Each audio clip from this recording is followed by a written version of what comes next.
ஆனா தன்னோட பொண்ணு பிளாக்கி பாசமாவே வளர்க்கல, எதுக்கு எடுத்தாலும் திட்டுக்கிட்டே இருக்கும். வீட்டு வேலை எல்லாத்தையும் பிளாக்கி தான் செய்யும். இருந்தாலும் பிளாக்கி எவ்வளவுதான் சுத்தமா இந்த வேலையை செஞ்சாலும் அதுல ஒரு குறைய கண்டுபிடிச்சு கோரிக்காவன் திட்ட ஆரம்பிச்சிடும். அம்மா, நான் காய்கறிகளை வெட்டவா? ஆமாம் பிளாக்கி, நான் போய் நதியில தண்ணி எடுத்துக்கிட்டு வரேன். நீ அதுக்குள்ள வெங்காயத்தையும் உருளைக்கிழங்கையும் வெட்டி வை. நான் வந்து சமையல் வேலையை ஆரம்பிக்கிறேன். இப்படி சொல்லிட்டு கோரிக்காவன் தண்ணீர் எடுக்கிறதுக்காக நதிக்கரையை நோக்கி பறந்து போச்சு. தண்ணீர் எடுக்க போன இடத்துல கோரிக்காவை சோனா குருவி சந்திச்சது. கோரி அக்கா, உங்க பொண்ணு பிளாக்கி பெரிய பொண்ணாயிட்டா, வீட்டு வேலை செய்யறது எப்படின்னு அவங்களுக்கு கத்து கொடுங்க. இன்னும் எத்தனை நாளைக்கு தான் நீங்களே செஞ்சுக்கிட்டு இருப்பீங்க? சோனா, பிளாக்கிய சில வேலைகளை செய்யாதான், இருந்தாலும் எனக்கு என்னவோ அவன் செய்யற வேலை பிடிக்க மாட்டேங்குது. என் கையால நான் செஞ்சாதான் என்னோட மனசுக்கு திருப்தியா இருக்கு. கோரி அக்கா, ஆரம்பத்துல பிளாக்கி இப்படிதான் வேலை செய்வா, போக போக சூப்பரா வேலை செய்வா பாருங்க. என் பொண்ணு பியூட்டி கூட இப்ப எனக்கு என்னோட வேலையில உதவி செய்ய ஆரம்பிச்சிருக்கா. தண்ணி எடுத்துக்கிட்டு வீட்டுக்கு போன கோரிக்காவும் பிளாக்கி கட் பண்ணி வச்சிருந்த காய்கறிகளை பார்த்துட்டு சத்தம் போட ஆரம்பிச்சது. பிளாக்கி, என்னடி இது இப்படி வெட்டி வச்சிருக்க? பொடி பொடியா வெட்ட வேண்டிய வெங்காயத்தை நீட்டா வெட்டி வச்சிருக்க. மெல்லிசா வெட்ட வேண்டிய உருளைக்கிழங்க மொத்தமா வெட்டி வச்சிருக்க. இதனாலதான் நான் உனக்கு எந்த வேலையும் கொடுக்கறது இல்ல. அம்மா அம்மா, நீங்க எப்படி வெட்டணும்னு முன்னாடியே சொல்லி இருந்தா நான் அப்படியே வெட்டி இருப்பேன். நான் சொன்னா மட்டும் நீ என்ன அப்படியேவா செய்ய போற? எப்ப பாரு நீ ஏடா கூடமா தான் செஞ்சு வைக்கிற. அதனாலதான் நீ செய்யற வேலை எதுவுமே எனக்கு பிடிக்க மாட்டேங்குது. சோனாக்குரியோட பொண்ணு பியூட்டி அம்மாவுக்கு சமையல் வேலையில உதவி செஞ்சுக்கிட்டு இருந்தது. அன்னைக்கு சோனாக்குரிய கிச்சடி தயார் பண்ணிச்சு. பியூட்டிய கொஞ்ச நேரம் அடுப்பு பார்த்துக்க சொல்லிட்டு சோனாக்குரி எங்கேயோ வெளியில போயிருந்தது. கிச்சடி தயாரானதுக்கு அப்புறமும் பியூட்டி எரிஞ்சுக்கிட்டு இருந்த நெருப்பை குறைக்காததால அந்த கிச்சடி லேசா அடிபிடிச்ச மாதிரி ஆயிடுச்சு. அந்த சமயம் பார்த்து சோனாக்குரிய வீட்டுக்கு திரும்பி வந்துடுச்சு. அம்மா, சாரிம்மா, நான் கொஞ்சம் அலட்சியமா இருந்ததால கிச்சடி வீணா போயிடுச்சு. பியூட்டி, கிச்சடி தயாரான உடனே நம்ம நெருப்போட வேகத்தை குறைச்சு விட்டோம், இல்லைன்னா இப்படிதான் அடி பிடிச்சிடும். இருந்தாலும் பரவாயில்ல, என்னோட பொண்ணு பியூட்டி முதலா கிச்சடி தயார் பண்ணியிருக்கா. அது எப்படி இருந்தாலும் நான் சாப்பிடுவேன். இதை கேட்டு பியூட்டி ரொம்ப சந்தோஷப்பட்டுச்சு. இதுக்கப்புறம் எந்த வேலையை செஞ்சாலும் திருத்தமா செய்யணும்னு அப்பவும் மனசுக்குள்ள முடிவு பண்ணிக்கிச்சு. ஒரு நாள் ஏதோ வேலையா வெளியில போயிருந்த சோனாக்குருவி இன்னும் வீட்டுக்கு திரும்பல. இன்னைக்கு அம்மா வரதுக்குள்ள சமையல் வேலையை முடிச்சு வச்சிருக்கணும். அப்பதான் அம்மா வந்தவனே ரொம்பவும் ஆச்சரியப்படுவாங்க. இப்படி நினைச்ச பியூட்டி உடனே சமையல் வேலையை ஆரம்பிச்சது. இதே சமயம் சோனாக்குருவி மல்லிகை கடையில தனக்கு தேவையான பொருட்களை வாங்க ஆரம்பிச்சது. அந்த சமயத்துல சோனாக்குரியோட தோழி மீனாவும் கடைக்கு வந்திருந்துச்சு. ரொம்ப நாள் கழிச்சு 2 பேரும் சந்திச்சதால சந்தோஷமா பேச ஆரம்பிச்சாங்க. ஆமா மீனா, இப்பெல்லாம் வீட்டுல வேலை அதிகமா இருக்கிறதால வெளியில கிளம்பவே இல்ல. நாம 2 பேருமே ஒரே காட்டுலதான் குடியிருக்கோம். இருந்தாலும் நம்மளால சந்திக்க முடியல. நீ இப்ப கண்டிப்பா என்னோட வீட்டுக்கு வரணும். என்னோட பொண்ணு பியூட்டி இப்ப நல்லா வளர்ந்துட்டா. அவளை கண்டிப்பா நீ பாத்துட்டுதான் போகணும். சோனாக்குருவி சொன்னதுக்கு சம்மதிச்ச மீனாவும் பிறகு சோனாக்குருவியோட அது வீட்டுக்கு பறந்து போச்சு. நம்ம வீட்டுக்கு போய் சீக்கிரமா சமையல் செஞ்சாகணும். மீனா ரொம்ப நாள் கழிச்சு வீட்டுக்கு வரா. அவளை கண்டிப்பா சாப்பிட வச்சுதான் அனுப்பணும். சோனாக்குருவி வீட்டுக்கு பறந்து போறப்ப இந்த மாதிரி யோசிச்சுக்கிட்டே பறந்து போச்சு. பிறகு கொஞ்ச நேரத்துல எல்லாம் சோனாக்குருவியும் அதுக்கு தோழி மீனாவும் வீட்டுக்கு வந்து சேர்ந்துட்டாங்க. தன்னோட வீட்டுக்கு வந்து சேர்ந்த சோனாக்குருவிக்கு கிச்சன்ல இருந்து ஏதோ வாசனை கண்டுபிடிச்சிருச்சு. பியூட்டி பியூட்டி, கிச்சன்ல என்னமோ பண்ணிக்கிட்டு இருக்க? இங்க வந்து பாரு, மீனா ஆண்டி வந்திருக்காங்க. இதுதான் என்னோட பொண்ணு பியூட்டி. இதுதான் மீனா ஆண்டி. நீ சின்ன வயசுல இவங்களை பாத்திருக்க, ஆனா அது உனக்கு இப்ப ஞாபகம் இருக்காது. வணக்கம் ஆண்டி, எப்படி இருக்கீங்க? நல்லா இருக்கீங்களா? நான் நல்லா இருக்கேம்மா. நீ எப்பவும் நல்லா இருக்க, என்னோட வாழ்த்துக்கள். பியூட்டி, நீ ஆண்டி கூட பேசிக்கிட்டு இரு, நான் போய் சமையல் வேலையை பாக்குறேன். அம்மா, அதுக்கெல்லாம் அவசியமே இல்ல. நான் சமையல் செஞ்சு முடிச்சிட்டேன். சாப்பிட வேண்டியதுதான் பாக்கி. இப்படி சொன்ன பியூட்டி பிறகு கிச்சனுக்கு போய் 3 பிளேட்ல சாப்பாடு எடுத்து வச்சு கொண்டு வந்துச்சு. இதெல்லாம் பார்த்த சோனாக்குருவிக்கு ரொம்பவும் மகிழ்ச்சியா இருந்தது. பியூட்டி, நான் வரதுக்குள்ள நீ சமையல் செஞ்சு முடிச்சிருப்பான்னு நான் நினைக்கவே இல்லை. எனக்கு ரொம்ப சந்தோஷமா இருக்கு. பிறகு 3 பேரும் அந்த சாப்பாடை சாப்பிட ஆரம்பிச்சாங்க. ஆண்டி, என்னோட சமையல் எப்படி இருக்கு ஆண்டி? பியூட்டி, உன்னோட சமையலை சாப்பிட்டு பார்த்து நான் அசந்து போயிட்டேன். சோனா, உன்னோட பொண்ணு கையில ஏதோ மந்திரம் இருக்கு. இல்லன்னா இவ்வளவு அருமையா சமைக்க முடியாது. தன்னை பத்தி அம்மாவும் அம்மாவோட தோழியும் ரொம்ப பெருமையா பேசிக்கிறத பார்த்து பியூட்டி சந்தோஷப்பட்டுச்சு. அம்மா, நான் போய் நதியில தண்ணி எடுத்துக்கிட்டு வந்துடுறேன். இருந்த தண்ணி காலி ஆயிடுச்சு. சரி பியூட்டி, நீ போய் தண்ணி எடுத்துட்டு சீக்கிரமா வந்துரு. சோனா குரு இப்படி சொல்ல பியூட்டி தண்ணீர் எடுக்கிறதுக்காக நதிக்கரைக்கு பறந்து போச்சு. நதிக்கரைக்கு போன பியூட்டி அங்க பிளாக்கிய சந்திச்சது. பியூட்டி, நான் இப்ப எங்க வீட்ல எந்த வேலையும் செய்யறது இல்ல. ஏன்னா நான் எந்த வேலை செஞ்சாலும் அம்மா அதுல குறை கண்டுபிடிச்சு திட்டுறாங்க. அப்படியா? ஆனா நான் அப்படி இல்ல. இன்னைக்கு எங்க வீட்ல எல்லா சமையலையும் நான் தான் செஞ்சேன். எங்க வீட்டுக்கு வந்த எங்க அம்மாவோட தோழி இந்த சாப்பாட்டை சாப்பிட்டுட்டு ரொம்பவும் நல்லா இருக்குன்னு என்ன பாராட்டினாங்க. இதனால பிளாக்கி இப்ப எல்லாம் வீட்டுல எந்த வேலையும் செய்யறதே இல்ல. எப்பவும் தன்னுடைய கூட்டுல படுத்து தூங்கிக்கிட்டே இருந்துச்சு. இப்படியே சில மாசங்கள் நகர்ந்துச்சு. ஒரு நாள் தோழி மீனா சோனா குரு வீட்டுக்கு கார்ல வந்து இறங்குச்சு. என்ன மீனா, எப்படி இருக்க? நானே உங்க வீட்டுக்கு வரணும்னு நினைச்சேன். சோனா, நான் ஒரு முக்கியமான விஷயம் பேசலாம்னு தான் உங்க வீட்டுக்கு வந்தேன். முக்கியமான விஷயமா? என்ன விஷயம்? வேற ஒண்ணும் இல்ல. என்னோட பையன் இப்ப படிச்சிட்டு வெளிநாட்டுல வேலையில இருக்கான். அவனுக்கு பியூட்டிய பொண்ணு கேட்கலாம்னு தான் நான் இங்க வந்தேன். இத கேட்டு சோனா குரு ரொம்ப சந்தோஷப்பட்டுச்சு. பிறகு சோனா குரு பியூட்டியோட அபிப்பிராயத்தை கேட்க பியூட்டியும் சம்மதம் சொல்லிடுச்சு. பிறகு சீக்கிரமாவே ஒரு நாள் பியூட்டிக்கு மீனாவோட பையனுக்கும் கல்யாணம் நடந்துச்சு. கல்யாணத்துக்கு பிறகு பியூட்டி தன்னோட மாமியார் வீட்டுல ரொம்ப சந்தோஷமா வாழ ஆரம்பிச்சது. ஒரு நாள் சோனா குருவும் கோரிக்காவும் ஒரே இடத்துல சந்திச்சுக்கிட்டாங்க. சோனா, நானும் என் பொண்ணு பிளாக்கிக்கு கல்யாணம் பண்ணி வைக்க ஆசைப்படுறேன். ஆனா மாப்பிள்ள தான் கிடைக்கல. வர்றவங்க எல்லாம் போய் சொல்லி அனுப்புறேன்னு சொல்றாங்க. ஆனா யாருமே திரும்பி வர்றதில்ல. கோரியக்கா, எனக்கு தெரிஞ்ச ஒரு காகம் இருக்கு. நான் உங்க அம்மாவை நாளைக்கு அழைச்சிட்டு வரேன். இப்படி சொன்ன சோனா குருவி பிறகு மன்னன் சொன்ன மாதிரி அந்த காகத்தோட அம்மாவை கோரிக்காகத்தோட வீட்டுக்கு அழைச்சிட்டு போச்சு. என்னங்க, உங்க பொண்ணு பிளாக்கி வீட்டு வேலையெல்லாம் நல்லா செய்வாளா? அவளுக்கு சமைக்க தெரியுமா? இங்க பாருங்க, உங்ககிட்ட நான் பொய் சொல்ல விரும்பல. என் பொண்ணு செய்யற வேலையில எனக்கு திருப்தி இருக்காது. அதனால நான் அவளை வேலை செய்யறதே விடுறதில்ல. எல்லா வேலையும் நானே தான் செய்வேன். இப்படிப்பட்ட பொண்ணை கல்யாணம் பண்ணிக்கிட்டு போய் நாங்க என்ன பண்றது? எந்த வேலையும் செய்ய தெரியாத ஒரு பொண்ணால எப்படி ஒரு குடும்பத்தை நல்லபடியா நடத்த முடியும்? இப்படி சொன்ன அந்த அம்மா பிறகு அங்க இருந்து பறந்து போயிட்டாங்க. சோனா, எனக்கு என்ன பண்றதுன்னே தெரியல. பிளாக்கிக்கு எந்த மாப்பிள்ளையும் செட் ஆக மாட்டேங்குது. அவளுக்கு வயசு வேற ஏறிக்கிட்டே போகுது. கோரியக்கா, நீங்க எங்க தப்பு பண்ணீங்கன்னு எனக்கு தெரியும். ஆனா அதை சொன்னா உங்களுக்கு புரியாது. நீங்க பிளாக்கிய கொஞ்ச நாளைக்கு எங்க வீட்டுக்கு அனுப்பி வைங்க. இப்படி சொன்ன குருவி பிளாக்கிய தன்னோட வீட்டுக்கு அழைச்சிட்டு வந்துச்சு. இங்க பாரு பிளாக்கி, பியூட்டி எப்படி என்னோட பொண்ணு, அதே மாதிரி நீயும் என்னோட பொண்ணுதான். இந்த வீடு உன்னோடது. உன்னோட வீட்டை நீ எப்படி கவனிச்சுக்கிட்டியோ அந்த மாதிரி இதுக்கப்புறம் நீ இந்த வீட்டை கவனிச்சுக்கணும். ஆண்டி, நான் முழு மனசோட நீங்க சொன்ன மாதிரி நடந்துக்க முயற்சி பண்ணுவேன். ஆனா ஏதாவது தவறு நடந்துடுச்சுன்னா? தவறு நடந்து அதை பத்தி நீ கவலைப்படாத. அது தவறுன்னு உனக்கு தெரிய வந்தாலே அது தன்னால சரியாயிடும். சரி, எனக்கு தலை வலிக்கிற மாதிரி இருக்கு. கொஞ்சம் டீ போட்டு கொண்டு வா. பிறகு கிச்சனுக்கு போன பிளாக்கி டீ தயார் பண்ண ஆரம்பிச்சது. பிறகு கொஞ்ச நேரத்துல பிளாக்கி சோனா குருவுக்கு டீ போட்டு எடுத்துட்டு வந்துச்சு. அந்த டீ அவ்வளவு நல்லா இல்ல. இருந்தாலும் சோனா குரு அது நல்லா இல்லைன்னு சொல்லி பிளாக்கியோட மனசு கஷ்டப்படுத்தல. பிளாக்கி, டீ ரொம்ப சூப்பரா இருக்கு. அப்புறம் சர்க்கரைய கொஞ்சம் குறைச்சிட்டு டிக்காஷன் இன்னும் கொஞ்சம் அதிகமா ஊத்தி இருந்தா இன்னும் நல்லா இருக்கும். இப்படி சொல்லி பிளாக்கிய உற்சாகப்படுத்தின சோனா குருவி பிளாக்கிக்கு சமையல கொஞ்சம் கொஞ்சமா கத்துக் கொடுக்க ஆரம்பிச்சது. பிறகு பிளாக்கிய மார்க்கெட்டுக்கு அழைச்சிட்டு போய் காய்கறி வாங்குறது, மளிகை ஜாமான் வாங்குறது, இப்படி எல்லா வேலையும் கத்துக் கொடுத்துச்சு. இப்படியே சில நாட்கள் நகர்ந்துச்சு. இப்படி ஒரு மாசம் பிளாக்கிய தன்னோட வீட்டுல வச்சிருந்து எல்லா வேலைகளையும் கத்துக் கொடுத்த சோனா குருவி பிறகு பிளாக்கிய கோரிக்கா வீட்டுக்கு அழைச்சிட்டு போச்சு.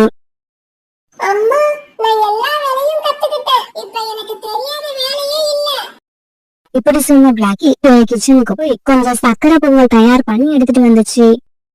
அதை சாப்பிட்டு பார்த்த கோரிக்காகவும் ரொம்பவும் ஆச்சரியமாயிடுச்சு. சோனா, என் பொண்ணு பிளாக்கி தயார் பண்ணனதா? இதை என்னால நம்பவே முடியல. உனக்கு ரொம்பவும் நன்றி சோனா. என்னால முடியாதத நீ சாதிச்சு காட்டிட்ட.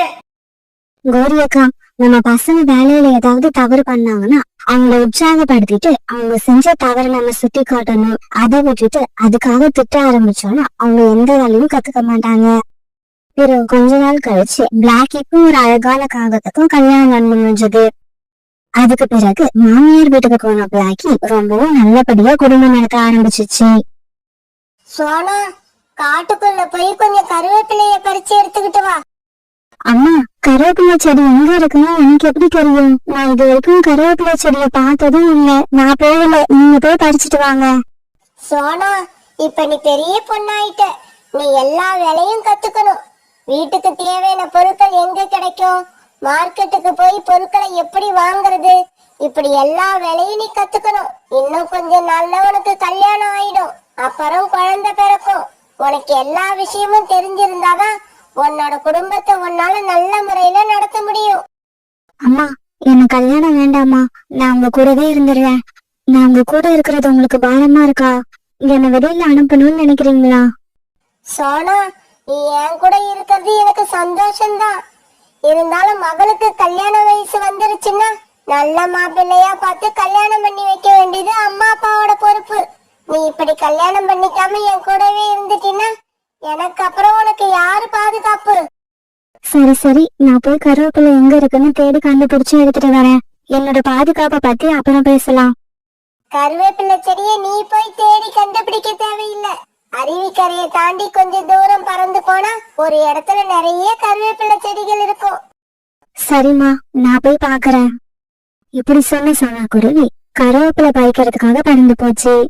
கொஞ்ச தூரம் பறந்து வந்த உடனே சோனா குருவி இப்ப அருவிக்கரைக்கு வந்து சேர்ந்துடுச்சு. இந்த சமயத்துல மழையும் பெய்ய ஆரம்பிச்சிருச்சு.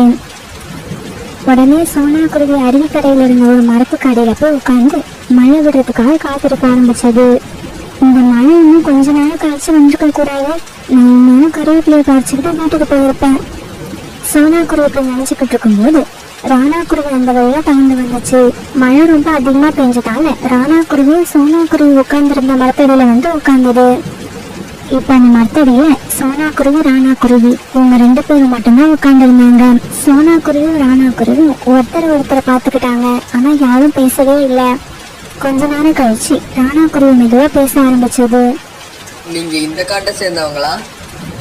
ஆமா, நான் இந்த காட்டை சேர்ந்தவதான். கருவேப்பிலை செடி எங்க இருக்குன்னு தேடிக்கிட்டு வந்தேன். அந்த சமயத்துல மழையே வந்துருச்சு. அப்புறம் நீங்க இந்த காட்டை சேர்ந்தவர் இல்லைன்னு நினைக்கிறேன். நான் சொன்னது சரிதானே? ஆமா, நான் இந்த காட்டை சேர்ந்தவன் இல்ல, பக்கத்து காட்டுல இருந்து வரேன். என்னோட வீட்டு கதவை கொஞ்சம் சரி பண்ணணும், அதுக்கு மரக்கட்டைகள் தேவைப்பட்டுச்சு. எங்க காட்டுல மரக்கட்டைகள் கிடைக்காததால இந்த காட்டுக்கு வர வேண்டியதாயிடுச்சு. வீடு வேற திறந்து கிடக்கு, சீக்கிரமா மரக்கட்டைகளை எடுத்துக்கிட்டு போகலான்னு வந்த இடத்துல இப்படி மழை பெய்ய ஆரம்பிச்சிருச்சு. வீட்டு கதவு திறந்திருக்கிறதுனால ஏதாவது திருட்டு போயிடுமோன்னு பயமா இருக்கு. உங்க வீட்டுல வேற யாரும் இல்லையா? நீங்க மட்டும் தனியாவா இருக்கீங்க? ஆமா, நான் தனியா தான் இருக்கேன். நான் சின்ன வயசா இருக்கும் போதே எங்க அப்பா இறந்து போயிட்டாரு. என்னை எங்க அம்மா தான் வளர்த்து பெரியவனாக்கினாங்க. போன வருஷம் அந்த மழை காலத்துல எங்க அம்மாவுக்கு காய்ச்சல் வந்துருச்சு. நானும் எவ்வளவோ ட்ரீட்மெண்ட் எடுத்து பார்த்தேன், ஆனா அந்த காய்ச்சல் சரியாகவே இல்லை. 2 வாரம் படுத்த படுக்கையா இருந்த எங்க அம்மா அப்படியே இறந்து போயிட்டாங்க.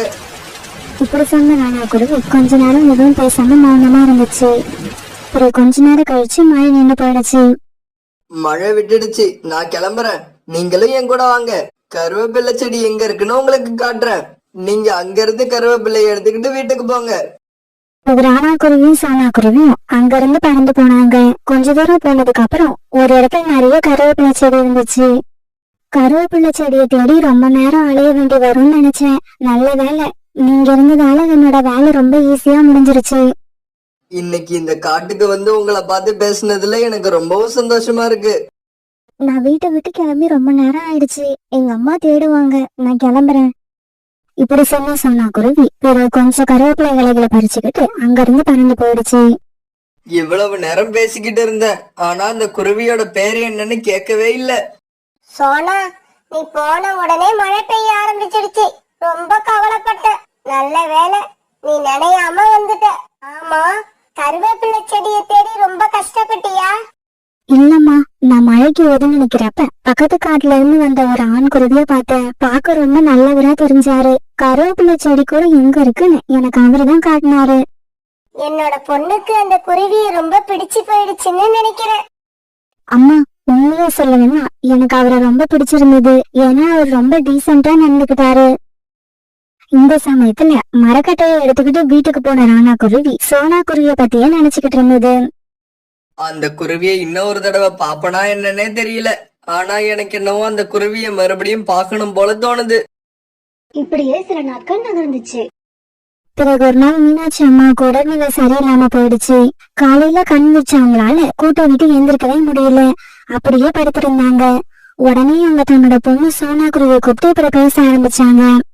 சோனா, கிச்சன்ல ஒரு சோள கதிர் இருக்கு. அந்த சோள கதிரை எடுத்துக்கிட்டு பக்கத்து காட்டுக்கு போய் அங்குள்ள நாட்டு வைத்தியரை பார்த்து காய்ச்சலுக்கான மருந்து வாங்கிக்கிட்டு வாமா. இதுவும் இப்பவே போகணுமா? உங்களுக்கு தேவையான மருந்து சீக்கிரமா வாங்கிட்டு வரேன். இப்படி சொன்ன சோனா குருவி பிறகு அந்த சோள கதிரை எடுத்துக்கிட்டு பக்கத்து காட்டை நோக்கி பறந்து போச்சு. நாட்டு வைத்தியரோட வீடு எங்க இருக்குன்னு யாரையாவது விசாரிக்கணும். அப்பதான் நம்ம சீக்கிரமா அவரோட வீட்டுக்கு போக முடியும். இப்படி யோசிச்சுக்கிட்டே பறந்து போன சோனா குருவி ஒரு மரத்து மேல உட்கார்ந்திருந்த ராணா குருவிய பார்த்துட்டு உடனே அது கிட்டக்க போச்சு. திடீர்னு சோனா குருவிய தன்னோட காட்டுல பார்த்த ராணா குருவி அதிர்ச்சி ஆயிடுச்சு. நீங்களா? நீங்க எதுக்காக இந்த பக்கம் வந்தீங்க? என்னோட அம்மாவுக்கு உடம்பு சரியில்லை. இந்த காட்டுல உள்ள வைத்தியர்கிட்ட மருந்து வாங்கிட்டு போறதுக்காக தான் வந்திருக்கேன். அவர் வீடு எங்க இருக்குன்னு கொஞ்சம் சொல்ல முடியுமா? வீட்டை சொல்றது மட்டும் இல்ல, நான் உங்களை வைத்தியர் வீட்டுக்கே அழைச்சுக்கிட்டு போறேன். ஆனா அதுக்கு முன்னாடி உங்க பேர் என்னன்னு சொல்லுங்க. என் பேரு ராணா. என்னோட பேரு சோனா. உங்க பேரு ரொம்பவும் அழகா இருக்கு. சரி வாங்க, வைத்தியரோட வீடு எங்க வீட்டுக்கு பக்கத்துலதான் இருக்கு. இப்படி சொன்ன ராணா குருவி பிறகு சோனா குருவி அழைச்சுக்கிட்டு வைத்தியரோட வீட்டை நோக்கி பறந்து போச்சு. வைத்தியர் வீட்டுக்கு போன சோனா குருவி தன்னோட அம்மாவுக்கு தேவையான மருந்துகளை வாங்கிச்சு. மருந்து வாங்கினதுக்கு பிறகு ராணா குருவி சோனா குருவி தன்னோட வீட்டுக்கு அழைச்சிட்டு போச்சு. சோனா, இதுதான் என்னோட வீடு. இந்த வீட்டுல நான் தனியா தான் வசிக்கிறேன். ஆனா நான் எப்ப உன்னை பார்த்தனோ அப்பவே இதுக்கப்புறம் தனியா வாழ்றதுல அர்த்தம் இல்லைன்னு புரிஞ்சுக்கிட்டேன். சோனா, நான் உன்னை கல்யாணம் பண்ணிக்க ஆசைப்படுறேன். உன் மனசுல நீ என்ன நினைக்கிறேன்னு தெளிவா சொல்லிடு. என்ன கல்யாணம் பண்ணிக்க உனக்கு விருப்பம் இருக்கா? ராணா குருவி இப்படி திடீர்னு கல்யாணத்தை பத்தி பேசின உடனே சோனா குருவிக்கு என்ன பண்றதுன்னு தெரியல. உடனே வெக்கப்பட்டதுக்கு தலையை குனிஞ்சிருச்சு. இதுல என்னோட விருப்பம்னு எதுவும் இல்ல. நீங்க யாரையாவது அழைச்சிட்டு வந்து எங்க அம்மா கிட்ட பேசுங்க. இப்படி சொல்லிட்டு சோனா குருவி மருந்து எடுத்துக்கிட்டு அங்கிருந்து பறந்து போயிடுச்சு. சோனா குருவியோட இந்த பேச்சுல இருந்து தன்னை கல்யாணம் பண்ணிக்க சோனாவுக்கு சம்மதம்னு ராணா குருவிக்கு தெரிஞ்சு போயிடுச்சு. அதனால அது ரொம்பவும் சந்தோஷப்பட்டுச்சு. ராணா குருவி மறுநாளே தன்னோட பக்கத்து வீட்டுல குடியிருக்கிற கோரிக்காகத்தை கூப்பிட்டுக்கிட்டு சோனா குருவியோட அம்மா கிட்ட சம்மதம் பேச பறந்து போச்சு. இப்படி பறந்து போனவங்க வழியில ஒரு மரத்துல உட்கார்ந்திருந்த ரீட்டா கிளி கிட்ட சோனா குருவி வீட்டுக்கு எப்படி போறதுன்னு விசாரிச்சாங்க.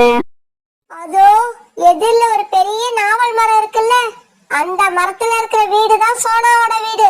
சோனாவும் அவங்க அம்மாவும் இப்ப வீட்டுலதான் இருக்காங்க. இப்படி விசாரிச்ச ராணா குருவியும் கோரிக்காகவும் பிறகு சோனா குருவியோட வீட்டுக்கு போய் சேர்ந்துட்டாங்க.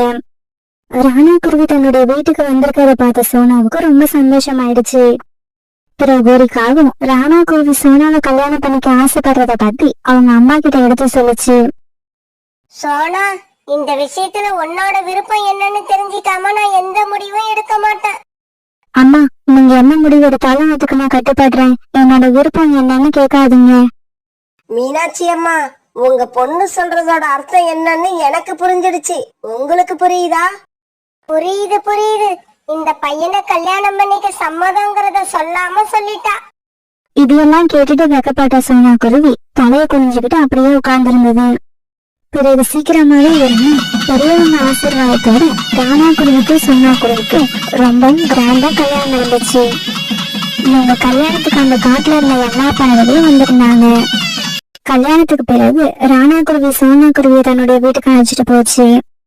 பிறகு இவங்க ரெண்டு பேரும் ரொம்பவும் சந்தோஷமா தங்களுடைய புது வாழ்க்கைய அந்த வீட்டுல வாழ ஆரம்பிச்சாங்க. ஒரு பெரிய அடர்த்தியான காட்டுல எல்லா மரங்களும் பசுமையா இருக்கு. ஒரே ஒரு மரம் மட்டும் காஞ்சு போய் காய்ச்சி அடிச்சிச்சு. எல்லா பறவையும் அந்த மரத்தை கண்டுக்கிறதே கிடையாது. பறவைகள் இப்படி கண்டுக்காம இருக்கிறது கூட அந்த மரத்துக்கு கவலையை கொடுக்கல. ஆனா பறவைகள் தன்னோட கிளைகள்ல இருந்து தேவைப்படும் போது காஞ்ச குச்சிகளை உடைச்சு எடுத்துக்கிட்டு போறது ரொம்ப கவலையை கொடுத்தது. காகங்களே, நான் வயதான மரமும் இல்ல இறந்து காஞ்சி போன மரமும் இல்ல. நானும் இளமையான மரம் தான். ஆனா என்ன ஏதோ நோய் தாக்கி இருக்கு. என் கிளைகள் எல்லாம் காஞ்சி போறதுக்கு காரணமே அதுதான். காலேஜி, இந்த மரம் பேசுறதெல்லாம் நம்ம காதுல வாங்கவே கூடாது. இது சுத்தமா காஞ்சி போன மரம். இந்த மரத்தால இனிமே நமக்கு எந்த புண்ணியமும் இல்ல. கோரி, என்ன பார்த்து அப்படி சொல்லாத. நானும் இனிப்பான பழங்களை தரக்கூடிய மரம் தான். முதல்ல என்னோட நோயை குணப்படுத்துங்க, அப்புறம் பாருங்க நான் உங்களுக்கு எவ்வளவு இனிப்பான பழங்களை தருவேன்னு. கோரி, நாம இந்த மரத்தோட கிளைகளை ஒடிச்சிருவோம்னு இந்த மரம் இப்படி பொய் சொல்லுதுன்னு நினைக்கிறேன். இந்த மரத்தை பார்த்தா மறுபடி பழங்களை கொடுக்கற மரம் மாதிரியா தெரியுது, இறந்து போன மரம் மாதிரி இருக்கு. ஆமா காலேஜி, இந்த மரத்து கூட பேசிட்டு இருந்தா நம்ம நேரம் தான் வீணா போகும். வாங்க, தேவையான கிளைகளை உடைச்சி எடுத்துட்டு நாம கிளம்புவோம். இப்படி பேசிக்கிட்ட கோரிக்காகவும் காலுக்காகவும் காஞ்ச கிளைகளை உடைச்சு எடுத்துக்கிட்டு கிளம்பி போனாங்க. காலுக்காகவும் கோரிக்காகவும் இப்படி செஞ்சதை பார்த்துட்டு அந்த மரம் ரொம்ப சோகமாயிடுச்சு. இந்த மரம் சோகமானதை பார்த்த பக்கத்துல உள்ள மரம் இப்படி பேச ஆரம்பிச்சது. நண்பா, கவலைப்படாத. இந்த உலகமே இப்படித்தான். நம்மால ஏதாவது பலன் கிடைக்கிற வரைக்கும் தான் நம்மளை கவனிப்பாங்க, நம்ம பேச்ச கேட்பாங்க. நம்மளால எந்த பலனும் இல்லைன்னு தெரிஞ்சு போயிடுச்சுன்னா நம்மள கவனிக்கவே மாட்டாங்க. ஆனா நண்பா, நான் என்ன வயதாகி இறந்து போன மரமா? நானும் இளமையான மரம் தானே. என் நோயை யாராவது சரி பண்ணாங்கன்னா என்னால மறுபடியும் மாம்பழங்களை கொடுக்க முடியும். ரெண்டு மரங்களும் இப்படி பேசி மனசை ஆறுதல் படுத்திக்கிட்டு இருந்தாங்க. கோரி அக்கா, இந்த காய்ச்சி போன மரக்குச்சிகள் உங்களுக்கு எங்க இருந்து கிடைச்சது? நேத்து நான் பக்கத்து காடு வரைக்கும் போய் தேடி பார்த்துட்டேன், கிடைக்கவே இல்ல. சோனா, இனி நீ காஞ்ச கிளைகளை தேடி ரொம்ப தூரம் போக வேணாம். இது நம்ம காட்டுலயே கிடைக்குது. நிறைய பறவைகள் அந்த மரத்துல இருந்தா காஞ்ச கிளைகளை எடுத்துக்கிட்டு போறாங்க. நீயும் சீக்கிரம் போய் உனக்கு தேவையான மரக்கிளைகளை உடைச்சு எடுத்துக்கிட்டு போ. இல்லன்னா அந்த மரமே காலி ஆயிடும். அப்புறம் உனக்கு காஞ்சி போன கிளைகளே கிடைக்காது. நம்ம காட்டுல காஞ்சி போன மரமா? எந்த மரத்தை சொல்றீங்க? நோய் தாக்கி ஒரு மரம் காஞ்சி போயிருக்கே, அதையா சொல்றீங்க? ஆமா, அந்த மரத்தை தான் சொல்றோம். இந்த மரக்கிளைகள் கூட அந்த மரத்தோடதுதான். கோரி அக்கா, அந்த மரத்துல இருந்து இனிமே இப்படி கிளைகளை உடைச்சு எடுத்துட்டு வராதீங்க. அது ஒரு மாமரம், இனிப்பான மாம்பழங்களை கொடுக்க கூடியது. அந்த மரம் இப்ப நோய்வாய்ப்பட்டு இருக்கு. கூடிய சீக்கிரம் நான் அதை சரி பண்ணிடுவேன். சோனா, உனக்கு மரக்கிளைகள் தேவையில்லைன்னா நீ எடுக்காம இரு. அதை விட்டுட்டு எங்களை எடுக்காதுன்னு சொல்ல உனக்கு எந்த அதிகாரமும் இல்ல. அந்த மரம் சொல்ற கதையெல்லாம் நீ நம்பலாம், நாங்க நம்ப மாட்டோம். இதே மாதிரி எல்லா பறவைகளுமே சோனாவோட பேச்ச கேட்கவே இல்ல. அந்த மரத்து கிளைகளை உடைச்சு எடுத்துக்கிட்டு போய்கிட்டு தான் இருந்தாங்க. இதனால கவலையான சோனா நேரா அந்த மரத்துக்கிட்ட போச்சு. சோனா குருவி, இன்னும் கொஞ்ச நாள்ல என் உடம்புல எந்த கிளைகளுமே இருக்காதுன்னு நினைக்கிறேன். எந்த பறவையும் என் பேச்ச கேட்க மாட்டேங்குது. அதுக்காக நீ அழாத. நீ அழறத பாக்கும்போது மனசுக்கு ரொம்ப கஷ்டமா இருக்கு. நானும் எவ்வளவோ சொல்லி பாத்துட்டேன். உன்னோட நிலைமைய எந்த பறவையுமே புரிஞ்சுக்க மாட்டேங்குது.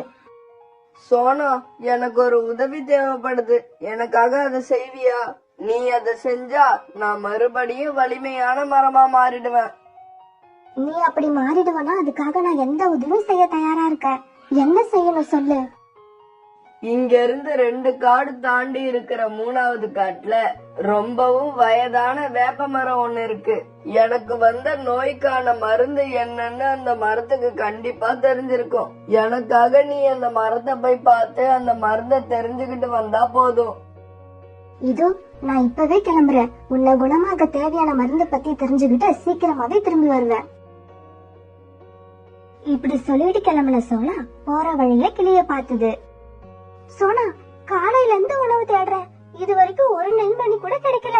நீ உணவு தேட பக்கத்து காட்டுக்கு போறேன்னு நினைக்கிறேன். அப்படி நீ போறதா இருந்தா நானும் உன் கூட வருவேன். இதை கேட்ட சோனா தான் எங்க போறேன், எதுக்காக போறேங்கிறத எல்லாத்தையும் கிளிக்கிட்ட சொல்லுச்சு. அப்படியா? அந்த மரத்தை பார்க்க எனக்கும் பாவமா தான் இருக்கு. நானும் உன் கூட வரேன்.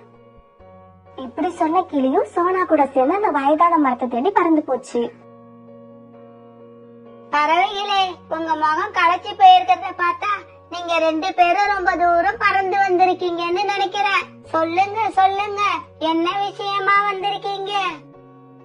பாட்டி, எங்க காட்டுல ஒரு மாமரம் இருக்கு. அது நல்ல இளமையான மரம் தான். இருந்தாலும் அதோட இலைகள் எல்லாம் உதிர்ந்து கிளைகள் எல்லாம் காஞ்சு போய் வயதாகி இறந்து போன மரம் மாதிரி காட்சி அளிக்குது.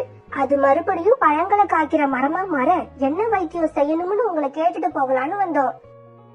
இருக்கு இருக்கு, எல்லா நோய்க்குமே என்கிட்ட மருந்து இருக்கு. என்னோட இலைகளை பறிச்சு எடுத்துக்கிட்டு போய் அத சாரி எடுத்து அந்த மரத்தோட வேர்ல ஊத்துங்க. இந்த மாதிரி தொடர்ந்து 3 நாள் ஊத்துங்க போதும். அந்த மரம் பழையபடி பசுமையா மாறிடும். ஆனா இலைகளோட சாறு அந்த மரத்தோட வேர்ல ஊத்துறப்ப கூடவே தண்ணீரும் ஊத்தணுங்கிறத ஞாபகம் வச்சுக்கோங்க. பிறகு சோனாவும் கிளியும் வேப்பிலைகளை நிறைய அந்த மரத்துல இருந்து பறிச்சுக்கிட்டு தங்களோட காட்டுக்கு திரும்பினாங்க. சோனாவும் கிளியும் தங்களோட காட்டுக்கு திரும்புறப்ப அங்க கோரிக்காகவும் காலுக்காகவும் அப்புறம் இன்னும் 2 பறவைங்க அந்த மரத்தோட கிளைகளை உடைச்சு எடுத்துக்கிட்டு இருந்ததை பார்த்தாங்க. கோரி, இந்த மரத்தோட கிளைகளை உடைக்காதீங்க, உடைக்கிறத நிறுத்துங்க. ஏன் நாங்க ஏன் நிறுத்தணும்? கிளி, நேத்து வரைக்கும் நீயும் தானே எங்க கூட சேர்ந்து இந்த மரக்கிளைகளை எடுத்துக்கிட்டு போன. இப்ப என்னாச்சு? எங்களை மட்டும் கிளைகளை உடைக்க வேண்டாம்னு சொல்ற? கோரி, கிளி அதுக்கு தேவையான அளவு காஞ்ச மரக்கிளைகளை வீட்டுல சேகரிச்சு வச்சிருச்சுன்னு நினைக்கிறேன். அதனாலதான் நம்மள இப்ப எடுக்க வேண்டாம்னு சொல்லுது. அப்படி இல்ல காலண்ணா, இன்னையில இருந்து இந்த மரத்துக்கு மருந்து தெளிக்க ஆரம்பிச்சிருக்கோம். இன்னும் கொஞ்ச நாள்ல இந்த மரம் பசுமையா மாறி பழங்களை கொடுக்க ஆரம்பிச்சிடும். இவங்க 2 பேருக்கும் பைத்தியம் பிடிச்சிருக்குன்னு நினைக்கிறேன். அதனாலதான் காஞ்சி இறந்து போன மரத்துக்கு போய் மருந்து தெளிக்கிறாங்க. காலு, கோரி, அப்படி சொல்லாதீங்க. எனக்கு இந்த மருந்த மட்டும் தெளிக்கட்டும். அப்புறம் கொஞ்ச நாள் கழிச்சு பாருங்க, உங்களுக்கெல்லாம் நான் இனிப்பான மாம்பழங்களை தருவேன். இந்த மரம் நம்ம கிட்ட இருந்து தப்பிக்க இப்படி பொய் சொல்லிக்கிட்டே தான் இருக்கும். இப்ப அது கூட சோனாவும் கிளியும் சேர்ந்துட்டாங்க. நிறுத்துங்க உங்க பேச்ச, எங்களுக்கு நிறைய வேலை இருக்கு. இப்படி சொன்ன காலுக்காகவும் கோரிக்காகவும் நிறைய மரக்கிளைகளை எடுத்துக்கிட்டு பறந்து போனாங்க. இதையெல்லாம் பார்த்த அந்த காஞ்ச மரம் அழ ஆரம்பிச்சது. மரம்னா அழாதீங்க, கவலைப்படாதீங்க, நாங்க உங்களை குணப்படுத்துற வேலையை இன்னைக்கே ஆரம்பிக்கிறோம். உங்களை அவமானப்படுத்தினவங்க முன்னால தலை நிமிர்ந்து வாழ போறீங்க. பிறகு இப்படி சொன்ன சோனா குருவி கிளி கூட சேர்ந்து அந்த வேப்பிலையை அரைச்சு சாறு எடுத்துச்சு. பிறகு அந்த சாறு அந்த மரத்தோட வேர் பகுதியில தெளிச்சாங்க. கிளியக்கா, இப்ப நம்ம நதியில இருந்து தண்ணி எடுத்துக்கிட்டு வந்து ஊத்தி ஆகணும். அப்பதான் அந்த மருந்து வேரோட எல்லா பகுதிகளுக்கும் போகும். பிறகு சோனாவும் கிளியும் நதியில இருந்து தண்ணி எடுத்துக்கிட்டு வந்தாங்க. இப்படி தண்ணி எடுத்துக்கிட்டு வந்த இவங்க தண்ணிய அந்த மரத்து வேர்களை சுத்தி ஊத்துனாங்க. இப்படியே தொடர்ந்து 3 நாட்கள் அந்த வயதான வேப்ப மரம் சொன்ன மாதிரியே வேப்பில சாரை தெளிச்சு பிறகு தண்ணீரையும் ஊத்துனாங்க. இப்படியே சில நாட்கள் நகர்ந்துச்சு. இப்ப அந்த மரத்தோட கிளைகள்ல இலைகள் விட ஆரம்பிச்சது. இத பார்த்த அந்த மாமரத்துக்கு ரொம்ப சந்தோஷம். சோனா, கிளி, என்ன பாத்தீங்களா? என் உடம்புல இப்ப சின்ன சின்னதா இலைகள் வளர ஆரம்பிச்சிருச்சு. மரம்னா உங்களோட கிளைகளும் இனிமே வலுவடைய ஆரம்பிச்சிடும். இனி உங்க கிளைகளை யாராலையும் உடைக்க முடியாது. நீங்க இனிமே சந்தோஷமா நிம்மதியா இருக்கலாம். இப்படி சொல்லிட்டு சோனாவும் கிளியும் தங்களோட கூடுகளுக்கு போனாங்க. இப்படியே சில மாசங்கள் நகர்ந்துச்சு. இப்ப அந்த காஞ்ச மரம் நம்பவே முடியாதபடி பளபளப்பா புது இலைகளோட பெரிய பெரிய மாம்பழங்களோட பார்க்க ரொம்ப அழகா காட்சி அளிச்சது. இப்ப அந்த மரத்தை பார்த்த பக்கத்துல உள்ள மரம் இப்படி பேச ஆரம்பிச்சது. நண்பா, இப்ப நீங்க ரொம்ப மாறிட்டீங்க, ரொம்ப பசுமையா இருக்கீங்க. அப்புறம் உங்க பழமெல்லாம் கூட பெருசு பெருசா பார்க்க ரொம்ப அழகா இருக்குது. நண்பா, எனக்கும் இப்ப ரொம்ப சந்தோஷமா இருக்கு. இது எல்லாத்துக்குமே காரணம் சோனா குருவியும் அந்த கிளியும் தான். 2 மரமும் இப்படி பேசிக்கிட்டே இருக்கும்போது அங்க சோனா குருவியும் கிளியும் வந்தாங்க. மரம்னா உங்களை இப்படி கிளைகளோடும் பழங்களோடும் பார்க்க எனக்கு ரொம்ப சந்தோஷமா இருக்கு. இதுக்கப்புறம் நீங்க எதுக்காகவும் அழ மாட்டீங்கன்னு நினைக்கிறேன். சோனா, இதுக்கப்புறம் நான் அழ வேண்டிய தேவையே இருக்காது. இப்ப நான் ரொம்பவும் மகிழ்ச்சியா இருக்கேன். என்னோட மகிழ்ச்சிக்கு காரணமே நீங்க 2 பேரும் தான். நீங்க 2 பேரும் வயிறு நிறைய என்னோட மாம்பழங்களை சாப்பிடுங்க. பிறகு வீட்டுக்கு போறப்ப உங்க குழந்தைங்களுக்கும் நிறைய எடுத்துக்கிட்டு போங்க. மரம்னா இப்ப இந்த காட்டுல உணவு கிடைக்கிறது ரொம்ப கஷ்டமாயிடுச்சு. பறவைகள் எல்லாம் உணவு கிடைக்காம வேற வேற காட்டுக்கு இடம் பெயர்ந்து போறாங்க. ஆனா எங்களுக்கு இனிமே உணவு பத்தின கவலையே இல்ல. இப்படி சொன்ன இவங்க தானும் சாப்பிட்டுட்டு தங்களோட குழந்தைங்களுக்கும் நிறைய மாம்பழங்களை எடுத்துக்கிட்டு வீட்டை நோக்கி சந்தோஷமா போனாங்க. இப்படி போய்கிட்டு இருந்த இவங்கள ஒரு இடத்துல காலுக்காகவும் கோரிக்காகவும் தடுத்து நிறுத்தினாங்க. சோனா, நாங்களும் காலையில இருந்து உணவுக்காக அலையிறோம். ஒரே ஒரு நெல்மணி கூட கிடைக்கல. ஆனா உங்ககிட்ட எப்படி இவ்வளவு மாம்பழம் கிடைச்சது? சோனா, எங்களுக்கும் இந்த மாமரம் எங்க இருக்குன்னு சொன்னா நாங்களும் பழங்களை எடுத்துக்கிட்டு வந்து சாப்பிட்டு பசிய போக்கிப்போம். கோரியக்கா, எந்த மரத்தை காஞ்சி போன மரம் இறந்து போன மரம்னு சொல்லி கிளைகளை உடைச்சு எடுத்துக்கிட்டு போனீங்களோ அந்த காஞ்ச மரத்துல தான் இப்ப இவ்வளவு மாம்பழங்கள் காய்ச்சிருக்கு. சோனா, உண்மையாவா சொல்ற? என்னால நம்பவே முடியல. இருந்தாலும் போய் பாக்குறேன். இப்படி சொல்லிட்டு காலுவும் கோரியும் அந்த காஞ்ச மரத்தை நோக்கி பறந்து போனாங்க. அந்த மரத்துக்கிட்ட போன இவங்க அந்த மரம் பூரா இலைகளும் பழங்களுமா இருக்கிறத பார்த்துட்டு ரொம்ப அதிர்ச்சியானாங்க. காலேஜி, இது எப்படி நடந்துச்சு? என் கண்ணை என்னாலே நம்ப முடியல. கோரி, நீ நம்புறியோ இல்லையோ, இந்த மரத்துல மாம்பழம் பழுத்து தொங்கிக்கிட்டு இருக்கிறது உண்மை. சீக்கிரம் வா, போய் மாம்பழத்தை சாப்பிடுவோம். எனக்கு ரொம்ப பசிக்குது. காலு, கோரி, உங்க 2 பேருக்கும் என் மாம்பழங்களை சாப்பிட அருகதையே இல்ல. என்னோட கிளைகளை உடைச்சுக்கிட்டு போய் என்ன அழிக்க பார்த்ததே நீங்க தான். போங்க இங்க இருந்து. நாங்க வந்து தெரியாம தப்பு பண்ணிட்டோம், எங்களை மன்னிச்சிடு. இந்த தவறை இனிமே நாங்க செய்யவே மாட்டோம். இல்ல, நான் உங்களை மன்னிக்கவே மாட்டேன். என்ன அழிக்க பார்த்த உங்களை என் பழங்களை சாப்பிடவும் அனுமதிக்க மாட்டேன். மரம் இப்படி கோபமா பேசுறத கேட்ட காலுக்காகவும் கோரிக்காகவும் ரொம்ப ஏமாற்றமா இருந்து போனாங்க. ஃப்ரெண்ட்ஸ், வாழ்க்கையில யாரையும் கேவலமாவும் தேவையில்லைனும் இவங்களால நமக்கு எதுவும் ஆக போறது இல்லைன்னு நினைச்சு அவங்க கிட்ட ஆணவமா நடந்துக்காதீங்க. காலச்சக்கரம் எப்படி வேணாலும் மாறும். அப்ப நாமே அவங்க கிட்ட உதவி கேட்கிற நிலைமையும் ஏற்படலாம். அது ஒரு அடர்த்தியான காடு. அந்த காட்டுல உள்ள மரத்தெல்லாம் வெட்டி தன்னோட காலத்தை ஓட்டுற காலுக்காகவும் அன்னைக்கு வெட்ட வேண்டிய மரத்தை தேர்ந்தெடுத்துக்கிட்டு இருந்துச்சு. இந்த மரம் நல்ல இளமையான மரமாவும் இருக்கு, சின்ன மரமாவும் இருக்கு. இன்னைக்கு இந்த மரத்தை வெட்டிட வேண்டியதுதான். இப்படி நினைச்ச கால அந்த மரத்தை வெட்ட ஆரம்பிச்சது. அப்ப பக்கத்துல இருந்த மரம் காலு கிட்ட இப்படி பேச ஆரம்பிச்சது. விறகு வெட்டி அந்த மரத்தை வெட்டுறத நிறுத்து. அது ரொம்ப சின்ன மரம், இளமையான மரம். இன்னும் நிறைய வருஷங்கள் வாழ்ந்து இந்த பூமிக்கு நிழலும் பறவைகளுக்கு உணவும் மனிதர்களுக்கு தேவையான ஆக்சிஜனையும் கொடுக்க வேண்டிய மரம். அதனால அந்த மரத்தை வெட்டாத. மத்தவங்களுக்கு நிழலும் உணவும் காத்தும் கொடுக்கிற இந்த மரத்தை வெட்டுனாதான் நான் என் மனைவி குழந்தையெல்லாம் வயிறார சாப்பிட முடியும். இந்த மரத்தை வெட்டலன்னா நாங்கெல்லாம் பசியால செத்துடுவோம். விறகு வெட்டி, உன்னை யாரும் சாக சொல்லல. பசியால யாரும் சாகிறத நான் விரும்பவும் மாட்டேன். இந்த காட்டுல இன்னும் கொஞ்ச தூரம் உள்ள போ. அப்படி உள்ள போனா பல வருஷங்கள் வாழ்ந்து இறந்து போன மரங்கள், காய்ந்து போன மரங்கள் நிறைய இருக்கு. அதையெல்லாம் போய் வெட்டி எடுத்தா உன்னை யாரும் தடுக்க மாட்டாங்க. இப்படி இளமையான மரத்தை எல்லாம் வெட்டி எடுத்துக்கிட்டு போனா கூடிய சீக்கிரம் இந்த காடே பாலைவனமா மாறிடும். உன்னோட பேச்செல்லாம் கேட்க எனக்கு நேரம் இல்ல. இதையெல்லாம் வேற யார்கிட்டயாவது சொல்லு. கோரி இப்படி சொல்ல கால அந்த மரத்தை தொடர்ந்து வெட்டுச்சு. இப்படி வெட்டின மரத்தோட துண்டுகளை காலும் கோரியும் எடுத்துக்கிட்டு பறந்து போனாங்க. அங்கிள் ஜி, ரொம்ப நாளா காலுவும் கோரியும் இப்படிதான் இளமையான மரங்களை வெட்டி எடுத்துக்கிட்டு போறாங்க. இத தடுக்கணும்னா இந்த விஷயத்தை எப்படியாவது காட்டு ராஜாவுக்கு தெரியப்படுத்தணும். அரண்மனையில இருந்து இப்பெல்லாம் இந்த காட்டு பக்கம் யாருமே வர்றதில்ல. அதனால இந்த தகவலை நம்ம எப்படி காட்டு ராஜா கிட்ட சொல்ல முடியும்? இப்படி சொல்லிட்டு 2 மரமும் கண்ணீர் விட்டு அழ ஆரம்பிச்சாங்க. தூரமான ஒரு இடத்துக்கு போக வந்துகிட்டு இருந்த சோனா குருவியும் கிளியும் ஓய்வெடுக்க ஒரு மரத்துல உட்கார்ந்தப்ப அந்த 2 மரங்களும் அழுதுகிட்டு இருந்ததை கவனிச்சாங்க. கிளியக்கா, அந்த பெரிய மரம் அழுதுகிட்டு இருக்கு, வாங்க போய் என்ன விஷயம்னு கேப்போம். இப்படி கிளம்பின இவங்க அந்த மரங்கள் இருக்க இடத்துக்கு வந்து சேர்ந்தாங்க. அங்கிள் ஜி, எதுக்கு அழுகுறீங்க? என்னாச்சு? சோனா குருவி இப்படி கேட்டதும் அந்த மரம் அழுதுகிட்டே காலகோரி வந்து மரத்தை வெட்டி எடுத்துக்கிட்டு போன கதைய சொல்லுச்சு. நீங்க எப்படியாவது இந்த விஷயத்தை காட்டு ராஜா கிட்ட போய் சொல்லுங்க.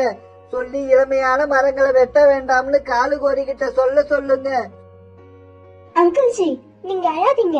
நாங்க இப்பயே போய் காட்டு ராஜாவை போய் பாக்குறோம். நீங்க சொன்ன விஷயத்த காட்டு ராஜாவுக்கும் தெரியப்படுத்துறோம். இப்படி சொல்லிட்டு சோனா குருவியும் கிளியும் அரண்மனையை நோக்கி பறக்க ஆரம்பிச்சாங்க.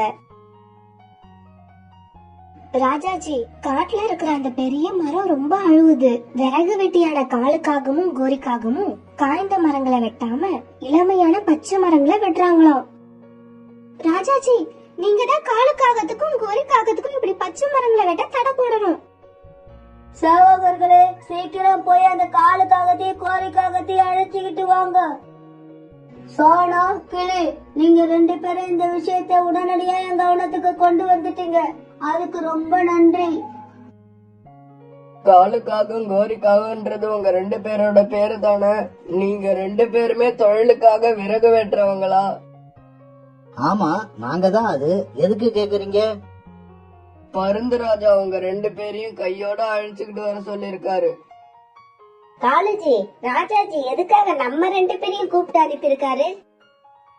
குளிர்காலம் ஆரம்பிச்சிருச்சு இல்ல, அதனால பருந்து ராஜாவுக்கு வெந்நீர் போட விரவு தேவைப்பட்டு இருக்கும். சரிவா, போய் என்னன்னு கேட்டுட்டு வருவோம். பிறகு மந்திரி காலுக்காகத்தையும் கோரிக்காகத்தையும் அழைச்சுக்கிட்டு அரண்மனைக்கு திரும்பி வந்துச்சு. நீங்க 2 பேரும் காஞ்சி போன மரங்களை எல்லாம் விட்டுட்டு பச்சை மரங்களை வெட்டுறீங்கன்னு கேள்விப்பட்ட, அது உண்மையா? ஓஹோ, அப்ப இந்த பெரிய மரத்தோட வேலையா தான் இருக்கும். பச்சை மரத்தை வெட்டுறத பத்தி ராஜா கிட்ட கம்ப்ளைண்ட் வேற பண்ணிருக்கு. ராஜாஜி, அப்படியெல்லாம் இல்ல, யாரோ தவறுதலா எங்களை பத்தி உங்ககிட்ட கம்ப்ளைண்ட் பண்ணிருக்காங்க. இல்ல, எனக்கு அந்த பெரிய மரத்து மேல ரொம்ப நம்பிக்கை இருக்கு. அது பொய் சொல்லாது. அதே சமயம் நீங்களும் உங்க வயிற்றுக்காக மரங்களை விறகாக்கி வியாபாரம் பண்றீங்க, அதுவும் எனக்கு புரியுது. ஆனா நீங்க எப்பவுமே பச்சை மரங்களை வெட்டக்கூடாது. காஞ்சி போன இறந்த மரங்களை தான் வெட்டணும். ராஜாஜி, என்ன சொன்னீங்களோ அதை அப்படியே பின்பற்றுவோம். பிறகு இப்படி சொன்ன காலுக்காகவும் கோரிக்காகவும் வீட்டுக்கு வந்தாங்க. கோரி, இனிமே நாம பச்சை மரத்தை வெட்ட முடியாதா? காட்டுக்குள்ள போய் காஞ்ச மரத்தை தேடி தேடி தான் வெட்டணுமா? அந்த பெரிய மரத்துக்கு எவ்வளவு துணிச்சல் இருந்தா ராஜா கிட்ட நம்மள பத்தியே கம்ப்ளைண்ட் பண்ணிருக்கோம். அந்த மரத்தை நிம்மதியா இருக்க விட மாட்டேன். கோரி, நாம மறுபடியும் பச்சை மரத்தை வெட்டக்கூடாது. மீறி வெட்டுனா ராஜா நம்மள சும்மா விட மாட்டாரு. காலுஜி, பச்சை மரத்தை வெட்டக்கூடாதுன்னு தானே ராஜா நமக்கு உத்தரவு போட்டாரு. இனிமே பாருங்க, எல்லா பச்சை மரமும் காஞ்ச மரமாக போகுது. கோரி, பச்சை மரம் எப்படி காஞ்ச மரமாகும்? எனக்கும் அதை சொல்ல. ராத்திரி வரைக்கும் பொறுமையா இருங்க காலுஜி, அப்புறம் தெரியும் இந்த கோரியோட ஐடியா. கோரி அடுப்புல ஒரு பெரிய சட்டிய வச்சு அதுல தண்ணீரை ஊத்தி கொதிக்க வச்சுக்கிட்டு இருந்தது. இத பார்த்த காலு கோரி கிட்ட இப்படி கேட்டுச்சு. கோரி, இப்ப எதுக்கு வெந்நீர் போடுற? நான் குளிக்க போறேன்னு உன்கிட்ட சொல்லவே இல்லையே. காலுஜி, இப்படி ஏதாவது பேசிக்கிட்டே இருந்தீங்க, வெந்நீரை தூக்கி உங்க தலையில ஊத்திடுவேன். உள்ள போய் 2 வாட்டர் ஸ்ப்ரேயர் எடுத்துட்டு வாங்க. கோரி, வாட்டர் ஸ்ப்ரேயர் எதுக்கு? எனக்கு எதுவுமே புரியல. காலுஜி, இந்த வெந்நீரை வாட்டர் ஸ்ப்ரேல ஊத்தி இப்ப காட்டுக்கு எடுத்துட்டு போய் பச்சை மரத்தோட வேர்ல ஊத்துறோம். அப்படி ஊத்தினா அந்த மரம் தன்னால இறந்து காஞ்சி போயிடும். அப்புறம் அந்த மரத்தை நாம வெட்டிக்கிட்டு வரலாம். நம்ம மேல யாரும் கம்ப்ளைண்ட் பண்ண முடியாது. இது நல்ல ஐடியா தான். ஆனா நாம வெந்நீர் ஊத்துறத யாரும் பார்க்க கூடாது. பார்த்தா நமக்கு பெரிய பிரச்சனை ஆயிடும். இந்த ராத்திரி நேரத்துல யார்தான் வீழ்ச்சிருக்க போறாங்க, உங்களையும் என்னையும் தவிர. இப்படி பேசிக்கிட்டே கோரியும் காலும் வெந்நீரை ஊத்தி எடுத்துக்கிட்டு காட்டை நோக்கி போனாங்க. இப்படி இவங்க 2 பேரும் வரப்ப காட்டுல உள்ள எல்லா உயிரினங்களும் தூங்கிக்கிட்டு இருந்துச்சு. இப்படி வந்த இவங்க ஒரு பச்சை மரத்தோட வேர்ல தான் கொண்டு வந்த வெந்நீரை ஊத்துனாங்க. இப்படி வெந்நீரை ஊத்துன இவங்க உடனே கிளம்பி தங்களோட வீட்டுக்கு போனாங்க.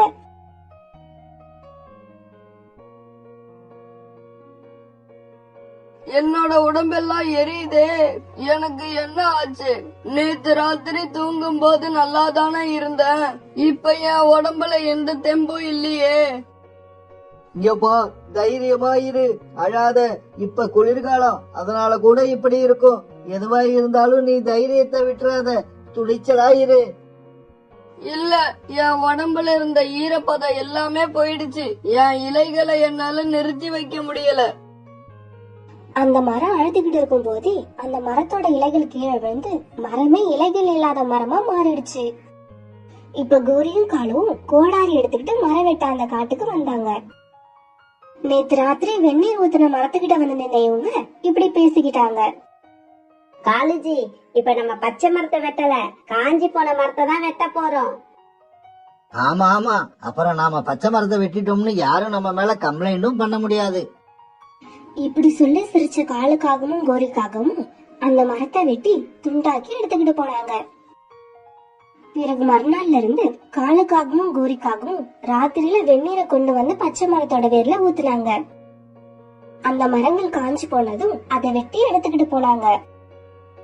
இப்படியே சில நாட்கள் நகர்ந்துச்சு. காலுக்காகவும் கோரிக்காகவும் இப்படி பச்சை மரங்களை வெட்டி எடுத்துக்கிட்டு போனதால மரங்கள் ரொம்ப குறைஞ்சிருச்சு. காடு இப்படி ஆனதை பத்தி கேள்விப்பட்ட பரந்தராஜா மந்திரிகளை கூட்டி இப்படி பேசினாரு. இன்னையில இருந்து ராத்திரி 2 பேரும் பகல்ல 2 பேரும் அந்த காட்டை காவல் காக்கணும். மரங்கள் ஏன் இப்படி அழிஞ்சிட்டு வருதுன்னு எனக்கு உடனே பதில் வேணும். பரந்தராஜா இப்படி சொன்ன உடனே ஆந்த வீரர்கள் அந்த காட்டை ராப்பகலா காவல் காக்க ஆரம்பிச்சாங்க. இது தெரியாத காலுக்காகவும் கோரிக்காகவும் வழக்கம் போல வெந்நீரை எடுத்து வந்து ஒரு பச்சை மரத்து வேர்ல ஊத்துனாங்க. காவலுக்கு இருந்த ஆந்த வீரர்கள் அதை பாத்துட்டாங்க. ராஜாஜி, விறகு வெட்டியான காலுக்காகவும் கோரிக்காகவும் பச்சை மரத்தோட வேர்ல வெந்நீரை ஊத்துறாங்க. இதனால அந்த மரம் இறந்து காஞ்சி போயிடுது. உடனே அதை வெட்டிடுறாங்க. இத கேட்ட பரந்தராஜா ரொம்ப கோவமா காலுக்காகத்தையும் கோரிக்காகத்தையும் கைது பண்ணி அழைச்சுக்கிட்டு வர சொன்னாரு. பச்சை மரங்களை இரக்கமே இல்லாம கொண்டு பெரிய பாவம் பண்ணின இவங்க 2 பேரையும் பாதாள சிறையில போடுங்க. இவங்களோட இளமை பருவம் முழுவதும் போய் முதுமை பருவம் வர்ற வரைக்கும் இவங்களுக்கு விடுதலை கிடையாது. பரந்தராஜா இப்படி சொன்ன உடனே காலுக்காகவும் கோரிக்காகவும் சிறையில் அடைக்கப்பட்டாங்க. அங்க அவங்களுக்கு ஒருவேளை உணவு தான் கொடுக்கப்பட்டுச்சு. ஃப்ரெண்ட்ஸ், மரம் நம்மளோட வாழ்க்கையில ரொம்ப ரொம்ப தேவையான ஒரு உயிர். அது மேல அன்பு செலுத்துங்க, நிறைய செடிகளை வளருங்க. இனிமேல் வரப்போற சந்ததிக்கு தூய்மையான பூமியை கொடுத்துட்டு போக நம்மால ஆன எல்லா முயற்சியும் பண்ணுவோம். தூக்கத்துல இருந்த காலும் கோரியும் சூரிய ஒளி அவங்க மேல பட்டதால வேக வேகமா எழுந்திருச்சாங்க. கோரி, இருந்தாலும் இன்னைக்கு நாம கொஞ்சம் அதிகமா தூங்கிட்டோம் இல்ல? காலுஜி, அது இருக்கட்டும். எனக்கு என்னமோ இன்னைக்கு காலையில எழுந்த உடனே ரொம்ப பசிக்குது. அதுவும் இல்லாம எனக்கு இப்ப ஆப்பிள் சாப்பிடணும் போல இருக்கு. இது என்ன பெரிய விஷயமா? ஏற்கனவே காஞ்சி போய் இருந்த ஆப்பிள் மரத்துலதான் இப்ப நிறைய பழங்கள் இருக்க. இப்பவே கிளம்பு, போய் சாப்பிடுவோம். இப்படி பேசிக்கிட்ட காலுக்காகவும் கோரிக்காகவும் ஆப்பிள் மரத்தை நோக்கி பறந்து போனாங்க. இப்படி போன இவங்க ஆப்பிள் மரத்துல உட்கார்ந்து ஆளுக்கு ஒரு ஆப்பிள சாப்பிட ஆரம்பிச்ச உடனே தூக்கத்துல இருந்த ஆப்பிள் மரம் கண் விழிச்சு பார்த்தது. காலுவையும் கோரியையும் பார்த்ததுக்கு ரொம்ப கோபம் வந்தது.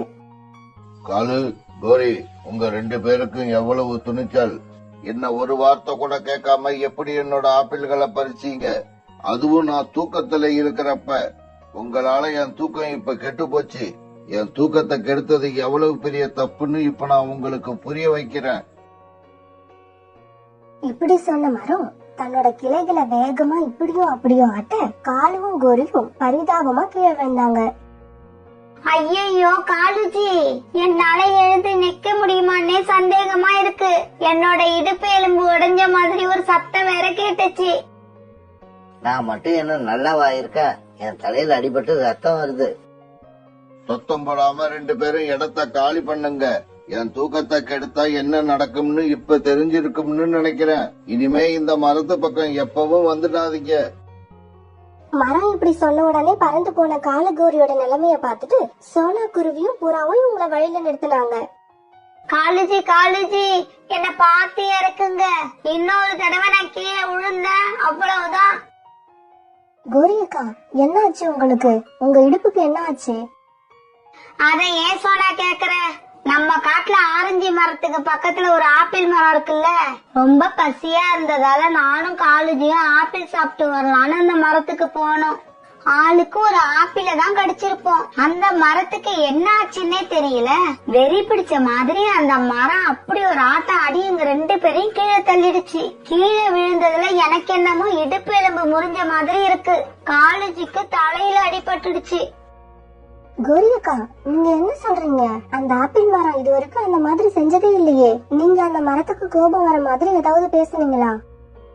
போனா, நான் எதுவுமே பேசல. நான் சொல்றத நம்பு. சொன்னா, கோரி எப்பவுமே மத்தவங்களுக்கு கோபம் வர்ற மாதிரிதான் பேசும். இத நானும் ஒத்துக்கிறேன். ஆனா இன்னைக்கு கோரி எதுவுமே தப்பா பேசல. அந்த ஆப்பிள் மரத்துக்கு இப்ப ரொம்ப ஆணவம் பிடிச்சு போய் இருக்கு. அது இனிமே தன்னோட பழங்களை யாரையும் சாப்பிட விடாது. சோனாவா, இப்பவே போய் அந்த ஆப்பிள் மரத்தை ஏன் இப்படி நடந்துகிட்டேன்னு கேப்போம். கோரி அக்கா, நீங்களும் எங்க கூட வாங்க. நான் வரல சோனா அந்த மரத்துக்கிட்ட. முதல்ல நான் இப்ப ஹாஸ்பிட்டலுக்கு போய் டாக்டரை பார்க்கணும். பிறகு புறாவும் சோனாவும் அந்த ஆப்பிள் மரத்துக்கிட்ட வந்தாங்க. புறாண்ணா, ஆப்பிள் மரம் தூங்கிட்டு இருக்கு. அதனால என்ன? இதோ இப்பவே நான் அதை எழுப்பி விடுறேன். எழுந்திரி மரமே, எழுந்திரி. நாங்க உன்னோட பழங்களை சாப்பிட வந்திருக்கோம். புறாவோட சத்தத்தால கண் விழிச்ச மரத்துக்கு புறாவையும் சோனாவையும் பார்த்த உடனே பயங்கர கோபம் வந்துச்சு. ஏய் புறா, போ அந்த பக்கம். தூங்குற என்ன எழுப்புறதுக்கு எவ்வளவு துணிச்சல் உங்களுக்கு? நான் தூங்குறேன்னு தான் தெரியுதில்ல, அப்படியே ஏன் என்ன எழுப்புறீங்க? மரண்ணா, நான் தான் சோனா குருவி. புறாவும் நானும் தான் வந்திருக்கோம். எங்களுக்கு ரொம்ப பசிக்குது. நாங்க உங்களோட ஆப்பிள சாப்பிட வந்திருக்கோம். சோனா, புறா, நான் தூங்கிக்கிட்டு இருக்கேன்னு உங்க ரெண்டு பேருக்கும் என்ன பார்த்தா தெரியல. என்னை எழுப்பி விட்டு இப்படி தூக்கத்தை கெடுத்துட்டீங்களே. மரமே, எங்களை மன்னிச்சிடு. எங்களுக்கு ரொம்ப பசியா இருக்கு. அதனாலதான் உன்னை தூக்கத்துல இருந்து எழுப்ப வேண்டியதாயிடுச்சு. இங்க பாரு சோனா குருவி, நான் இப்ப தூங்கிக்கிட்டு இருக்கேன். நீங்க ரெண்டு பேரும் இப்ப போயிட்டு இன்னும் கொஞ்சம் நேரம் கழிச்சு வாங்க. நான் எப்ப நல்லா கண் விழிச்சு இருக்கணும் அப்ப நீங்க என்னோட ஆப்பிள்களை சாப்பிடலாம். இப்படி சொன்ன மரம் உடனே கண்களை மூடி தூங்க ஆரம்பிச்சிடுச்சு. சோனா, நம்ம இப்ப என்ன பண்றது? மரம் மறுபடியும் தூங்க ஆரம்பிச்சிடுச்சு.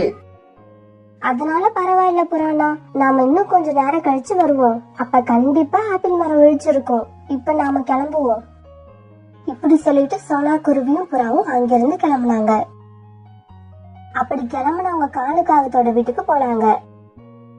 திரும்பி வந்த புறாவையும் சோனாவையும் பார்த்த காலுக்காகவும் கோரிக்காகவும் கிண்டல் பண்ணாங்க. என்ன புறா, வயிறு முட்டை ஆப்பிள் சாப்பிட்டு வர்ற மாதிரி இருக்கு. சோனா, நீ இருந்தாலும் ரொம்ப மோசம். எங்களுக்கும் கொஞ்சம் ஆப்பிள் பறிச்சுக்கிட்டு வந்திருக்கலாம். நீங்க ரெண்டு பேரும் சொன்னது சரிதான். அந்த ஆப்பிள் மரத்துக்கு கொஞ்சம் ஆணவம் வந்திருக்கிறது உண்மைதான். அப்படி இல்ல புறாண்ணா, அது தூக்கத்துல இருந்து எழுந்தா எல்லாரையும் பழம் சாப்பிட அனுமதிக்கும்னு நான் நம்புறேன். சோனா, உனக்கு நல்ல மனசு இருக்கிறதால நீ எல்லாரையும் நல்லவங்களாவே நினைக்கிற. மரம் நல்லா தூங்கி எழுந்திருச்சதுக்கு அப்புறம் ஒரு தடவை போய் முயற்சி பண்ணி பாரு. உனக்கு உண்மை என்னன்னு அப்பதான் தெரியும். சரி புறாண்ணா, வாங்க போவோம். மரம் இந்நேரம் நல்லா தூங்கி வீழ்ச்சிருக்கும்னு நினைக்கிறேன். பிறகு புறாவும் சோனா குருவியும் அந்த ஆப்பிள் மரத்துக்கிட்ட போனாங்க. மரம் இப்பவும் நல்லா தூங்கிக்கிட்டு தான் இருந்துச்சு. சோனா குருவி மறுபடியும் மரத்தை தூக்கத்துல இருந்து எழுப்புச்சு. மரம் புறாவையும் சோனாவையும் பார்த்துட்டு மறுபடியும் கோபமாயிடுச்சு. மறுபடியும் ரெண்டு பேரும் வந்துட்டீங்களா? உங்களுக்கெல்லாம் ஒரு தடவை சொன்னா புரியாது. மறுபடி வந்து என் தூக்கத்தை கெடுத்துக்கிட்டே இருக்கீங்க. மரம்னா, நாங்க கொஞ்சம் ஆப்பிள் பறிச்சுக்கிறோம். அதுக்கப்புறம் நீங்க உங்களோட இஷ்டம் போல தூங்கலாம். இல்ல, அது முடியாது. என் மனசுல எப்ப படுதோ அப்பதான் உங்களை ஆப்பிள்களை பறிக்க அனுமதி கொடுப்பேன். நாளைக்கு வந்து பாருங்க, அப்ப கூட நான் கொடுக்கணும்னு நினைச்சாதான் கொடுப்பேன். காலண்ணா சொன்னது உண்மைதான் போல இருக்கு. உங்களோட பேச்சுல இப்ப கொஞ்சம் ஆணவம் தெரியுது. ஆமா, நான் ஆணவம் பிடிச்சுதான் இருக்கேன். இந்த காட்டுல என்ன விட்டா வேற ஆப்பிள் மரமே கிடையாது. அதனால நீங்க என்ன சுத்தி சுத்தி வந்துதான் ஆகணும். மரம்னா, பழசெல்லாம் மறந்துடாதீங்க. ஒரு காலத்துல நீங்க காஞ்சு போய் இருந்தப்ப நானும் புறாவும் தான் தண்ணி ஊத்தி உங்களுக்கு உயிர் உண்டாக்கணும். நீங்க ரெண்டு பேரும் எனக்கு உதவி பண்ணிருக்கலாம். அதுக்காக காலம் பூரா உங்களுக்கு நான் அடிமையா இருக்கணும்னு அவசியம் இல்ல. மரம்னா, நீங்க எனக்கு அடிமையெல்லாம் இருக்க வேண்டாம். எங்களை இப்ப ஆப்பிள் சாப்பிட அனுமதிச்சா போதும். நீங்க எனக்கு உதவி செஞ்சதுக்கு பதிலா உங்களுக்கு எவ்வளவோ ஆப்பிள்களை இதுவரைக்கும் நான் கொடுத்திருக்கேன். இதுக்கப்புறம் நான் எதுவுமே உங்களுக்கு தர மாட்டேன். என்னோட நிழல்ல கூட நீங்க ரெண்டு பேரும் நிக்க கூடாது. போங்க இங்க இருந்து. மரம்னா, உங்களுக்கு இருந்த நோயை சரி பண்ண பக்கத்து காட்டுக்கு போய் நாங்க மருந்து கொண்டு வந்ததையெல்லாம் இவ்வளவு சீக்கிரமா மறப்பீங்கன்னு நான் நினைக்கவே இல்ல. சோனா, பழைய வாழ்க்கையை எல்லாம் இப்ப இந்த மரம் சுத்தமா மறந்து போயிடுச்சு. இனி இந்த மரத்துக்கிட்ட நம்ம என்ன பேசினாலும் அது வேஸ்ட் தான். வா கிளம்புவோம் இங்க இருந்து. நீ இப்பவாவது இந்த மரத்தை பத்தி தெரிஞ்சுக்கிட்டு இருப்பேன்னு நினைக்கிறேன். இனி எப்பவும் இந்த மரத்து பக்கம் வரவே கூடாது. நானும் அதையே தான் சொல்றேன். இனிமே இந்த பக்கம் வரவே வராதீங்க. எனக்கு யாருடைய உதவியும் தேவையில்லை. மரம் இப்படி சொன்ன உடனே புறாவும் சோனாவும் அங்க இருந்து பறந்து போனாங்க. அந்த ஆப்பிள் மரமும் மறுபடியும் நிம்மதியா தூங்க ஆரம்பிச்சது. ஆப்பிள் மரம் இப்படி ஆணவமா பேசுற விஷயம் கொஞ்சம் கொஞ்சமா காட்டுல உள்ள எல்லா பறவைகளுக்கும் தெரிய ஆரம்பிச்சது. ஆப்பிள் சாப்பிட வர பறவைங்க கிட்ட அந்த மரம் தொடர்ந்து இப்படி நடந்துகிட்டதால எல்லா பறவைங்களும் அந்த மரத்து மேல ரொம்ப வெறுப்பா இருந்தாங்க. காலு, நான் ஒரு நாள் பசியா இருந்தப்ப ஆப்பிள் சாப்பிடலான்னு அந்த ஆப்பிள் மரத்துக்கிட்ட போனேன். ஆனா அது என்ன சாப்பிட விடவே இல்ல. கிளி, இப்ப அந்த மரம் முன்ன மாதிரி இல்ல. கிளைகள் எல்லாம் காஞ்சி இறந்து போக போன அந்த மரத்துக்கு சோனா குருவியும் புறாவும் தான் போய் உயிர் கொடுத்தாங்க. அந்த மரம் இப்ப அவங்களையே மதிக்கிறது இல்ல. ரொம்ப கேவலமா பேசி அவங்களையே அந்த பழங்களை சாப்பிட அனுமதிக்கல. எனக்கு வர கோவத்துக்கு கோடாரியை எடுத்துக்கிட்டு போய் அந்த மரத்தை வெட்டி போடணும் போல இருக்கு. கிளி, நீ சொல்றது ரொம்ப சரி. யாருக்குமே பயன்படாம இருக்கிற அந்த ஆணவம் பிடிச்ச மரத்தை வெட்டி போடுறதுதான் சரி. காட்டுல உள்ள மத்த பறவைங்க கிட்டயும் நான் போய் சொல்றேன். எல்லாருமா சேர்ந்து அந்த ஆப்பிள் மரத்தை வெட்டி போட்டுருவோம். நீ போய் அதுக்கான ஏற்பாட்டை செய்ய. நானும் எங்க கோடாரி எங்க இருக்குன்னு தேடி பாக்குறேன். இப்ப கிளி மத்த பறவைங்களை பார்க்க பறந்து போச்சு. காலுக்காகவும் கோரிக்காகவும் புறாவோட கூட்டம் நோக்கி பறந்து போனாங்க. இப்படி போன காலுக்காகவும் கோரிக்காகவும் மரத்தை வெட்ட போற விஷயத்த புறா கிட்ட சொன்னாங்க. இதை கேட்ட புறா ரொம்பவும் சந்தோஷமாச்சு. அதுதான் சரி. இப்படிப்பட்ட ஆணவம் பிடிச்ச மரத்தை உயிரோடு விட்டு வைக்கவே கூடாது. சரி வா, நாம போய் சோனா குருவியை பாப்போம். நம்மளோட இந்த முடிவை கேட்டா சோனா குருவி ரொம்ப சந்தோஷப்படும். இப்படி கிளம்புன எல்லாரும் சோனா குருவிய பார்க்க போனாங்க. சோனா வீட்டுக்கு போன 3 பேரும் வந்த விஷயத்த சோனா கிட்ட சொன்னாங்க. சோனா, ஆப்பிள் மரத்துக்கு நாம கொடுக்க போற தண்டனை சரிதானே? புறாண்ணா, தண்டனை சரியா இல்லையாங்கிறதுலாம் எனக்கு தெரியாது. எனக்கு தெரிஞ்சதெல்லாம் தப்பு செஞ்சவங்களுக்கு தண்டனை கண்டிப்பா கிடைக்கும். அந்த வேலையை கடவுள் பார்த்துப்பாரு. அதனால இதுல நாம தண்டனை கொடுக்க தேவையே இல்ல. சோனா, கடவுள் எப்ப தண்டனை கொடுப்பாருன்னு யாருக்கு தெரியும்? அது வரைக்கும் எங்களால பொறுத்துக்கிட்டு இருக்க முடியாது. நம்மள அவமானப்படுத்துற அந்த மரத்துக்கு நாம தண்டனை கொடுக்கறதுதான் சரி. கோரி அக்கா, நமக்கு ஒருத்தர் கெடுதல் செய்யறான்னு வச்சுப்போம். அதனால பாதிக்கப்பட்ட நாம அவருக்கு பதிலுக்கு கெடுதல் பண்ணனா நமக்கும் அவங்களுக்கும் என்னதான் வித்தியாசம்? அதனால தண்டனை கொடுக்கற பொறுப்பை கடவுள் கிட்ட விட்டுட்டு நாம நம்ம வேலைய பாக்குறதுதான் எனக்கு சரின்னு தோணுது. சோனா, நீ வேணும்னா தண்டனை கொடுக்கற பொறுப்பை கடவுள் கிட்ட கொடுத்துட்டே இரு. எங்களால அப்படி இருக்க முடியாது. காலு, கோரி, வாங்க நம்ம கிளம்புவோம். புறாண்ணா, ஒரு நிமிஷம் என் பேச்சை கேளுங்க. நீங்க அந்த மரத்துக்கு எந்த தண்டனையும் கொடுக்க நினைக்காதீங்க. சரியான நேரத்துல தேவையான தண்டனையை கடவுள் கண்டிப்பா கொடுப்பாரு. ஆனா சோனா குருவி சொன்னதை காதுல வாங்கிக்காம 3 பேரும் பறந்து போனாங்க. இப்படி பறந்து போன இவங்க மத்த பறவைங்களை போய் சந்திச்சாங்க. காலு, இங்க உள்ள எல்லாருமே அந்த மரத்தை வெட்ட சம்மதிச்சுட்டாங்க. அப்படின்னா நாளைக்கு காலையில எல்லாரும் கோடாரி எடுத்துக்கிட்டு அந்த ஆப்பிள் மரத்துக்கிட்ட வந்துடுங்க. கோரி இப்படி சொல்ல எல்லா பறவைங்களும் அங்க இருந்து கலைஞ்சு போனாங்க.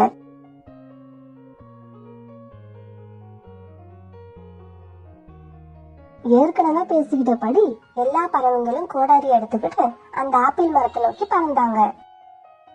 இப்படி பறந்த அந்த ஆப்பிள் மரத்துக்கிட்ட போய் உட்கார்ந்த இவங்க அந்த மரத்தை பார்த்துட்டு ரொம்ப அதிர்ச்சி ஆயிட்டாங்க. ஏன்னா அந்த மரத்தை ஏற்கனவே யாரோ வெட்டி போட்டு இருந்தாங்க. அந்த மரத்தை யார் வெட்டி போட்டிருப்பான்னு எல்லா பறவைங்களுக்குமே ஒரு பெரிய குழப்பம் வந்தது. கிளி, நீ தான் அந்த மரத்து மேல ரொம்ப கோபமா இருந்த. அதனால ராத்திரியே வந்து வெட்டி போட்டுட்டியா? இல்ல இல்ல, எனக்கு என்னவோ கோரிக்காக மேலதான் சந்தேகமா இருக்கு. கோரிக்காகம் கூட ஆப்பிள் மரத்து மேல ரொம்ப கோபமா இருந்தது. இல்ல இல்ல, உண்மையிலே சொல்றேன், நான் வெட்டல. நான் கூட இந்த மரத்தை வெட்டவே இல்ல. இத யாரு வெட்டினாங்கன்னே எனக்கு தெரியல. இப்படி யாருமே வெட்டலன்னு சொன்னா இந்த மரத்தை யாருதான் வெட்டிருப்பா? எல்லாரும் கொஞ்சம் அமைதியா இருங்க. உண்மையை கண்டுபிடிக்க என்கிட்ட ஒரு வழி இருக்கு. காலேஜி, உண்மையை தெரிஞ்சுக்க என்ன வழி? சீக்கிரம் சொல்லுங்க. எனக்கு இந்த மரத்தை யாரு வெட்டனான்னு தெரிஞ்சுக்க ரொம்ப ஆர்வமா இருக்கு. எல்லாரும் வாங்க, பக்கத்துல இருக்கிற ஆரஞ்சு மரத்துக்கிட்ட போய் கேட்போம். ராத்திரி நடந்தது எல்லாம் அதுக்கு கண்டிப்பா தெரிஞ்சிருக்கும். ராத்திரி நடந்தது எல்லாத்தையும் பாத்துக்கிட்டு இருந்த ஆரஞ்சு மரமே, இந்த ஆப்பிள் மரத்தை வெட்டி போட்டது யாரு? எங்களுக்கு கொஞ்சம் சொல்ல. ராத்திரி 2 வேடர்கள் இந்த பக்கமா வந்தாங்க. அந்த ஆப்பிள் மரத்துக்கு அடியில இரவு தங்கலான்னு முடிவு பண்ணினவங்க சாப்பிடுறதுக்காக 2 ஆப்பிள பறிச்சாங்க. அது அந்த மரம் ஏத்துக்காம அந்த வேடர்களை திட்ட கோபமான அவங்க மரத்தை வெட்டி போட்டுட்டு அதுல இருந்து ஆப்பிளை எல்லாம் மூட்டை கட்டி எடுத்துக்கிட்டு போயிட்டாங்க. சோனா அப்பவே சொல்லுச்சு, எல்லாரும் அவங்க அவங்க வேலைய பாருங்க, தண்டனை கொடுக்கற வேலைய கடவுள் பார்த்து பாருன்னு. நாம தான் கேக்கல. காலு, நீங்க பால் வியாபாரம் தானே செய்யறீங்க? பால் குடுக்க பக்கத்து காட்டுக்கெல்லாம் போவீங்களா? அப்படி போறப்ப எங்கேயாவது மாம்பழம் கிடைச்சா எடுத்துக்கிட்டு வாங்க. என் மனைவி சோனா மாம்பழம் சாப்பிடணும்னு ரொம்ப ஆசைப்படுறா. ராணா, உனக்கும் மனைவிக்கு என்ன பைத்தியமா பிடிச்சிருக்கு? மாம்பழ சீசனே இல்லாதப்ப மாம்பழம் எங்க இருந்து வரும்? ராணா சகோதரா, கவலைப்படாதீங்க. நான் போற வழியில எங்கேயாவது மாம்பழம் கிடைச்சா நான் கண்டிப்பா எடுத்துக்கிட்டு வரேன். இப்படி சொன்ன காலுக்காகவும் கோரிக்காவது கூட பறந்து போச்சு. சோனா குருவியும் ராணா குருவியும் கணவன் மனைவி. ரொம்ப நாள் கழிச்சு சோனா குருவி இப்பதான் கர்ப்பமா இருந்துச்சு. இந்த சமயத்துல சோனா குருவிக்கு மாம்பழம் சாப்பிடணும் போல ஆசையா இருந்துச்சு. ஆனா இவங்களுக்கு மாம்பழம் எங்கேயும் கிடைக்கவே இல்லை. அதனாலதான் பாக்குறவங்க எல்லாருக்கிட்டையும் ராணா குருவியும் சோனா குருவியும் மாம்பழம் இருக்கான்னு கேட்டுக்கிட்டே இருந்தாங்க. சோனா சகோதரி, இப்ப மாம்பழம் எங்க தேடினாலும் கிடைக்காது. உனக்கு வேற என்ன வேணும்னு சொல்லு, நான் எடுத்துக்கிட்டு வரேன். இல்ல கிளி சகோதரி, எனக்கு என்னமோ மாம்பழம் சாப்பிடணும் போலதான் இருக்கு. நீ எங்கேயாவது மாம்பழத்தை பார்த்தா எனக்காக ஒரு மாம்பழத்தை பறிச்சு எடுத்துக்கிட்டு வரியா? கண்டிப்பா சோனா, மாம்பழம் கிடைச்சா கண்டிப்பா கொண்டு வரேன். பிறகு அங்கிருந்து கிளம்புன சோனா தனியாவே போய் எங்கேயாவது மாம்பழம் இருக்கான்னு தேடி பார்த்தது. காலையில இருந்து சாயங்காலம் வரைக்கும் இப்படி காடு பூரா தேடி பார்த்தோம். எங்கேயும் சோனா குருவிக்கு மாம்பழமே கிடைக்கல. அதனால சோகமா வீட்டுக்கே திரும்பி வந்துடுச்சு. சோனா வீட்டுக்கு வந்த கொஞ்ச நேரத்துக்கெல்லாம் காலுக்காக சோனா வீட்டுக்கு வந்துச்சு. சோனா தங்கச்சி, நானும் தூரம் தூரமா பறந்து மாம்பழத்தை தேடி பார்த்துட்டேன். மாம்பழம் எங்கேயுமே கிடைக்கல. ஆமா காலண்ணா, நான் கூட எல்லா இடத்துலயும் தேடி பார்த்துட்டேன். மாம்பழம் கிடைக்கவே இல்ல. சோனா, வா நம்ம வளையல் வியாபாரி புறாவை போய் பார்ப்போம். அது தான் வளையலை விற்கிறதுக்காக தூரம் தூரமா உள்ள காடுகளுக்கெல்லாம் போகும். அதுக்கு மாம்பழம் எங்க கிடைக்கும்னு கண்டிப்பா தெரியும். காலண்ணா, நீங்க சொல்றதும் சரிதான். வாங்க நம்ம புறாவை பார்க்க கிளம்புவோம். பிறகு சோனா குருவியும் காலுக்காகவும் புறாவை பார்க்க பறந்து போனாங்க. புறா கிட்ட போய் சோனாவும் காலும் மாம்பழத்தை பத்தி கேட்டாங்க.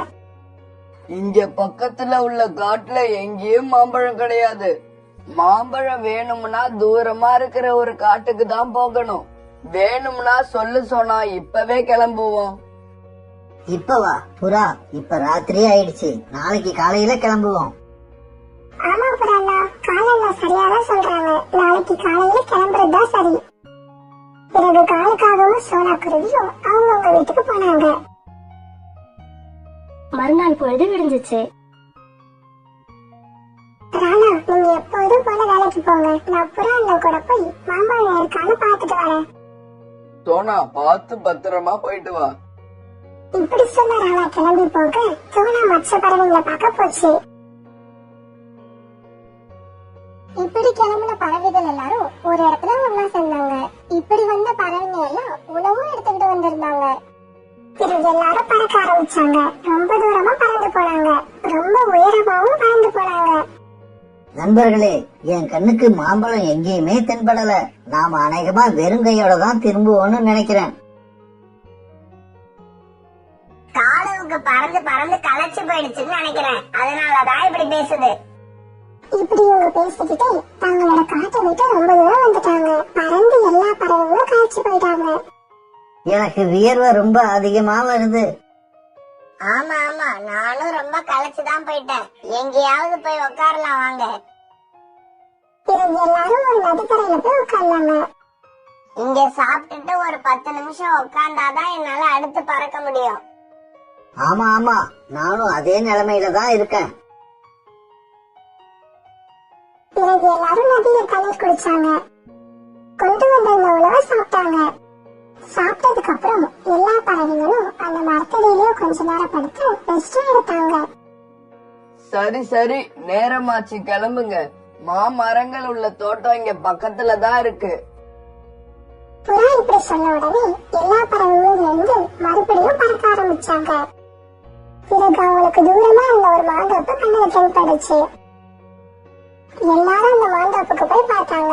ஆனா அங்க உள்ள மாமரங்கள்ல ஒரு மாம்பழம் கூட இல்ல. இத பார்த்து எல்லாரும் ரொம்ப சோகமாயிட்டாங்க. நாம இப்ப இவ்வளவு தூரம் பறந்து வந்தது வேஸ்டா போயிடுச்சு.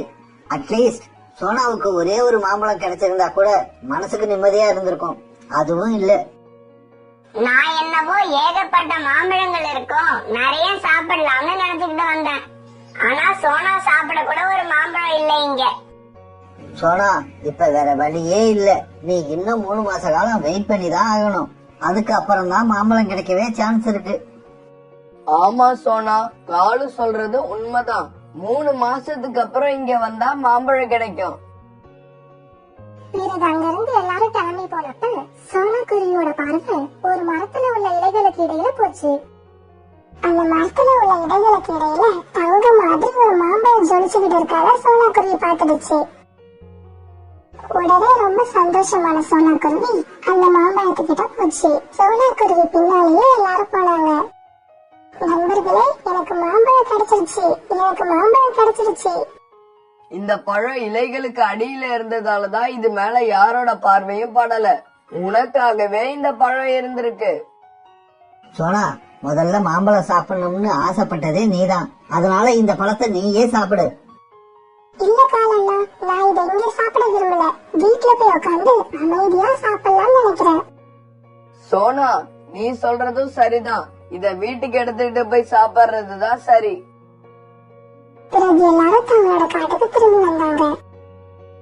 நண்பர்களே, எல்லாரும் என் வீட்டுக்கு வாங்க. இந்த மாம்பழத்தை கட் பண்ணி 4 பேரும் சாப்பிடுவோம். இல்ல சோனா, நீயே இந்த மாம்பழத்தை சாப்பிடு, எங்களுக்கு வேணாம். மாம்பழம் சாப்பிட நீதான் ரொம்ப ஆசைப்பட்ட சோனா, அதனால நீயே எடுத்துக்கோ. பிறகு எல்லாரும் அவங்க வீட்டுக்கு போனாங்க. காலுச்சி, நான் தான் மாம்பழம் எங்கேயும் கிடைக்காதுன்னு சொன்னேன், கேட்டீங்களா? இப்ப இவ்வளவு தூரம் போயிட்டு வெறுங்கையோட தானே திரும்பி வரீங்க. கோரி, நீ சொன்னது உண்மைதான். மாம்பழம் எங்களுக்கு கிடைக்கலதான். ஆனா சோனா குருவிக்கு மட்டும் ஒரே ஒரு மாம்பழம் கிடைச்சிருச்சு.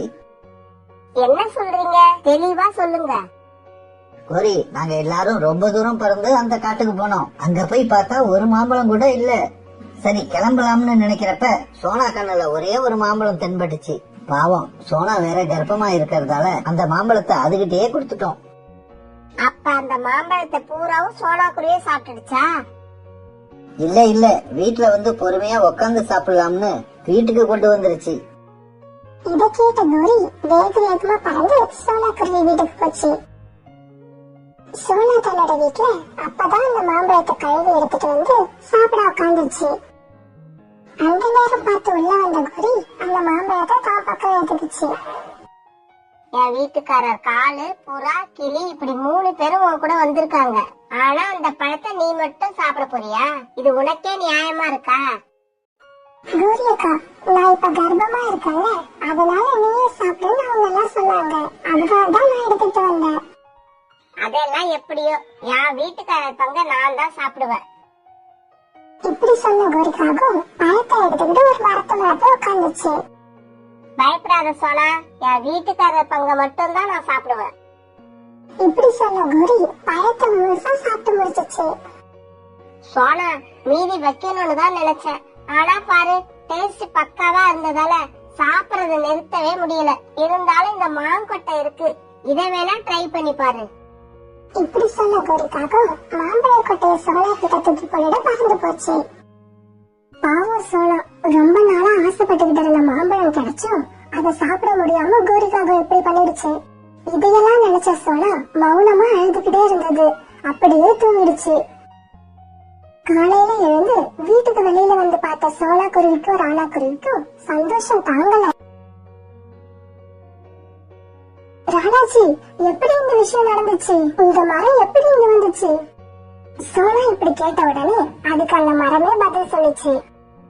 சோனா, நான் ஒரு மாய மாம்பழம். உனக்கு ரொம்ப நல்ல மனசு இருக்கு. அடுத்தவங்களுக்கு நிறைய உதவி பண்ற. அதனாலதான் நான் வேற யார் கண்ணிலையும் படாம உன் கண்ணுல பட்டேன். நேத்து இந்த காகம் என்ன முழுசா சாப்பிட்டுடுச்சு. உன்னால என்ன சாப்பிடவே முடியல. அதனால நீ எவ்வளவு கஷ்டப்படுறன்னு எனக்கு தெரியும். அதனாலதான் உன் வீட்டு வாசல்லையே இப்ப நான் மரமா முளைச்சு வந்துட்டேன். சோனா, நீ சந்தோஷமா இரு. நல்ல மனசு உள்ளவங்களுக்கு கஷ்டம் வரலாம், ஆனா அது நிலைச்சு இருக்காது. இனி நீ இஷ்டப்பட்டப்பெல்லாம் மாம்பழம் சாப்பிடலாம். அப்புறம் கூடிய சீக்கிரம் உனக்கு நல்ல குழந்தைங்க பிறப்பாங்க. அவங்களும் உன்ன மாதிரியே நல்ல மனசு உள்ளவங்களா இருப்பாங்க. பிறகு சோனா தான் ஆசை தீர மாம்பழங்களை சாப்பிட்டது. அங்க வந்த தன்னோட நண்பர்கள் எல்லாருக்கும் மாம்பழங்களை பறிச்சு கொடுத்து சாப்பிட வச்சு அவங்க சாப்பிடறத பார்த்து சந்தோஷப்பட்டுச்சு. இப்படி எல்லாரும் வந்து சாப்பிடறப்ப கோரிக்காக மட்டும் அங்க வராம ஒரு ஓரமா தயங்கி தயங்கி நின்னுகிட்டு இருந்துச்சு. கோரி அக்கா, ஏன் அங்கேயே நின்னுட்டீங்க? சாப்பாட்டு விஷயத்துல என்னைக்கும் சுயநலமா இருக்காதீங்க. எவ்வளவு குறைச்சலா இருந்தாலும் அதுல கொஞ்சம் மத்தவங்களுக்கு கொடுத்துட்டு சாப்பிட கத்துக்கோங்க. இந்த பழக்கத்தை நீங்க கத்துக்கிட்டா வாழ்க்கையில உங்களை கடவுள் பட்னியாவே இருக்க விட மாட்டாரு. காகத்துக்கு சின்ன வயசா இருக்கும் போதே அவங்க அம்மா இறந்துட்டாங்க. காலுக்காகத்தோட அப்பா கஜபதி தன்னோட மனைவி இறந்ததுக்கு அப்புறம் தன்னுடைய பையன் காலுக ரொம்ப கஷ்டப்பட்டு வளர்த்து வந்தாரு. காலுக்காகத்துக்கு தன்னோட அம்மா ஞாபகம் வராம ரொம்பவும் கவனமா பாத்துக்கிட்டாரு. ஒரு நாள் காலுக்காகத்தோட பாட்டி அவங்க வீட்டுக்கு வந்தாங்க. டேய் கஜபதி, நீ இந்த குழந்தைய வளர்க்க எவ்வளவு கஷ்டப்படுறன்னு எனக்கு தெரியும். கவலைப்படாம இரு. கூடிய சீக்கிரம் உனக்கு நான் இன்னொரு கல்யாணம் பண்ணி வைக்கிறேன். இல்லம்மா, நான் என்னோட மனைவிய ரொம்பவும் நேசிச்சேன், இப்பவும் நேசிக்கிறேன். அவளோட இடத்துல இன்னொருத்திய என்னால நினைச்சு பார்க்க முடியாது. தயவு செஞ்சு என்ன விட்டுடுங்க. எனக்கு இன்னொரு கல்யாணம் வேண்டாம்.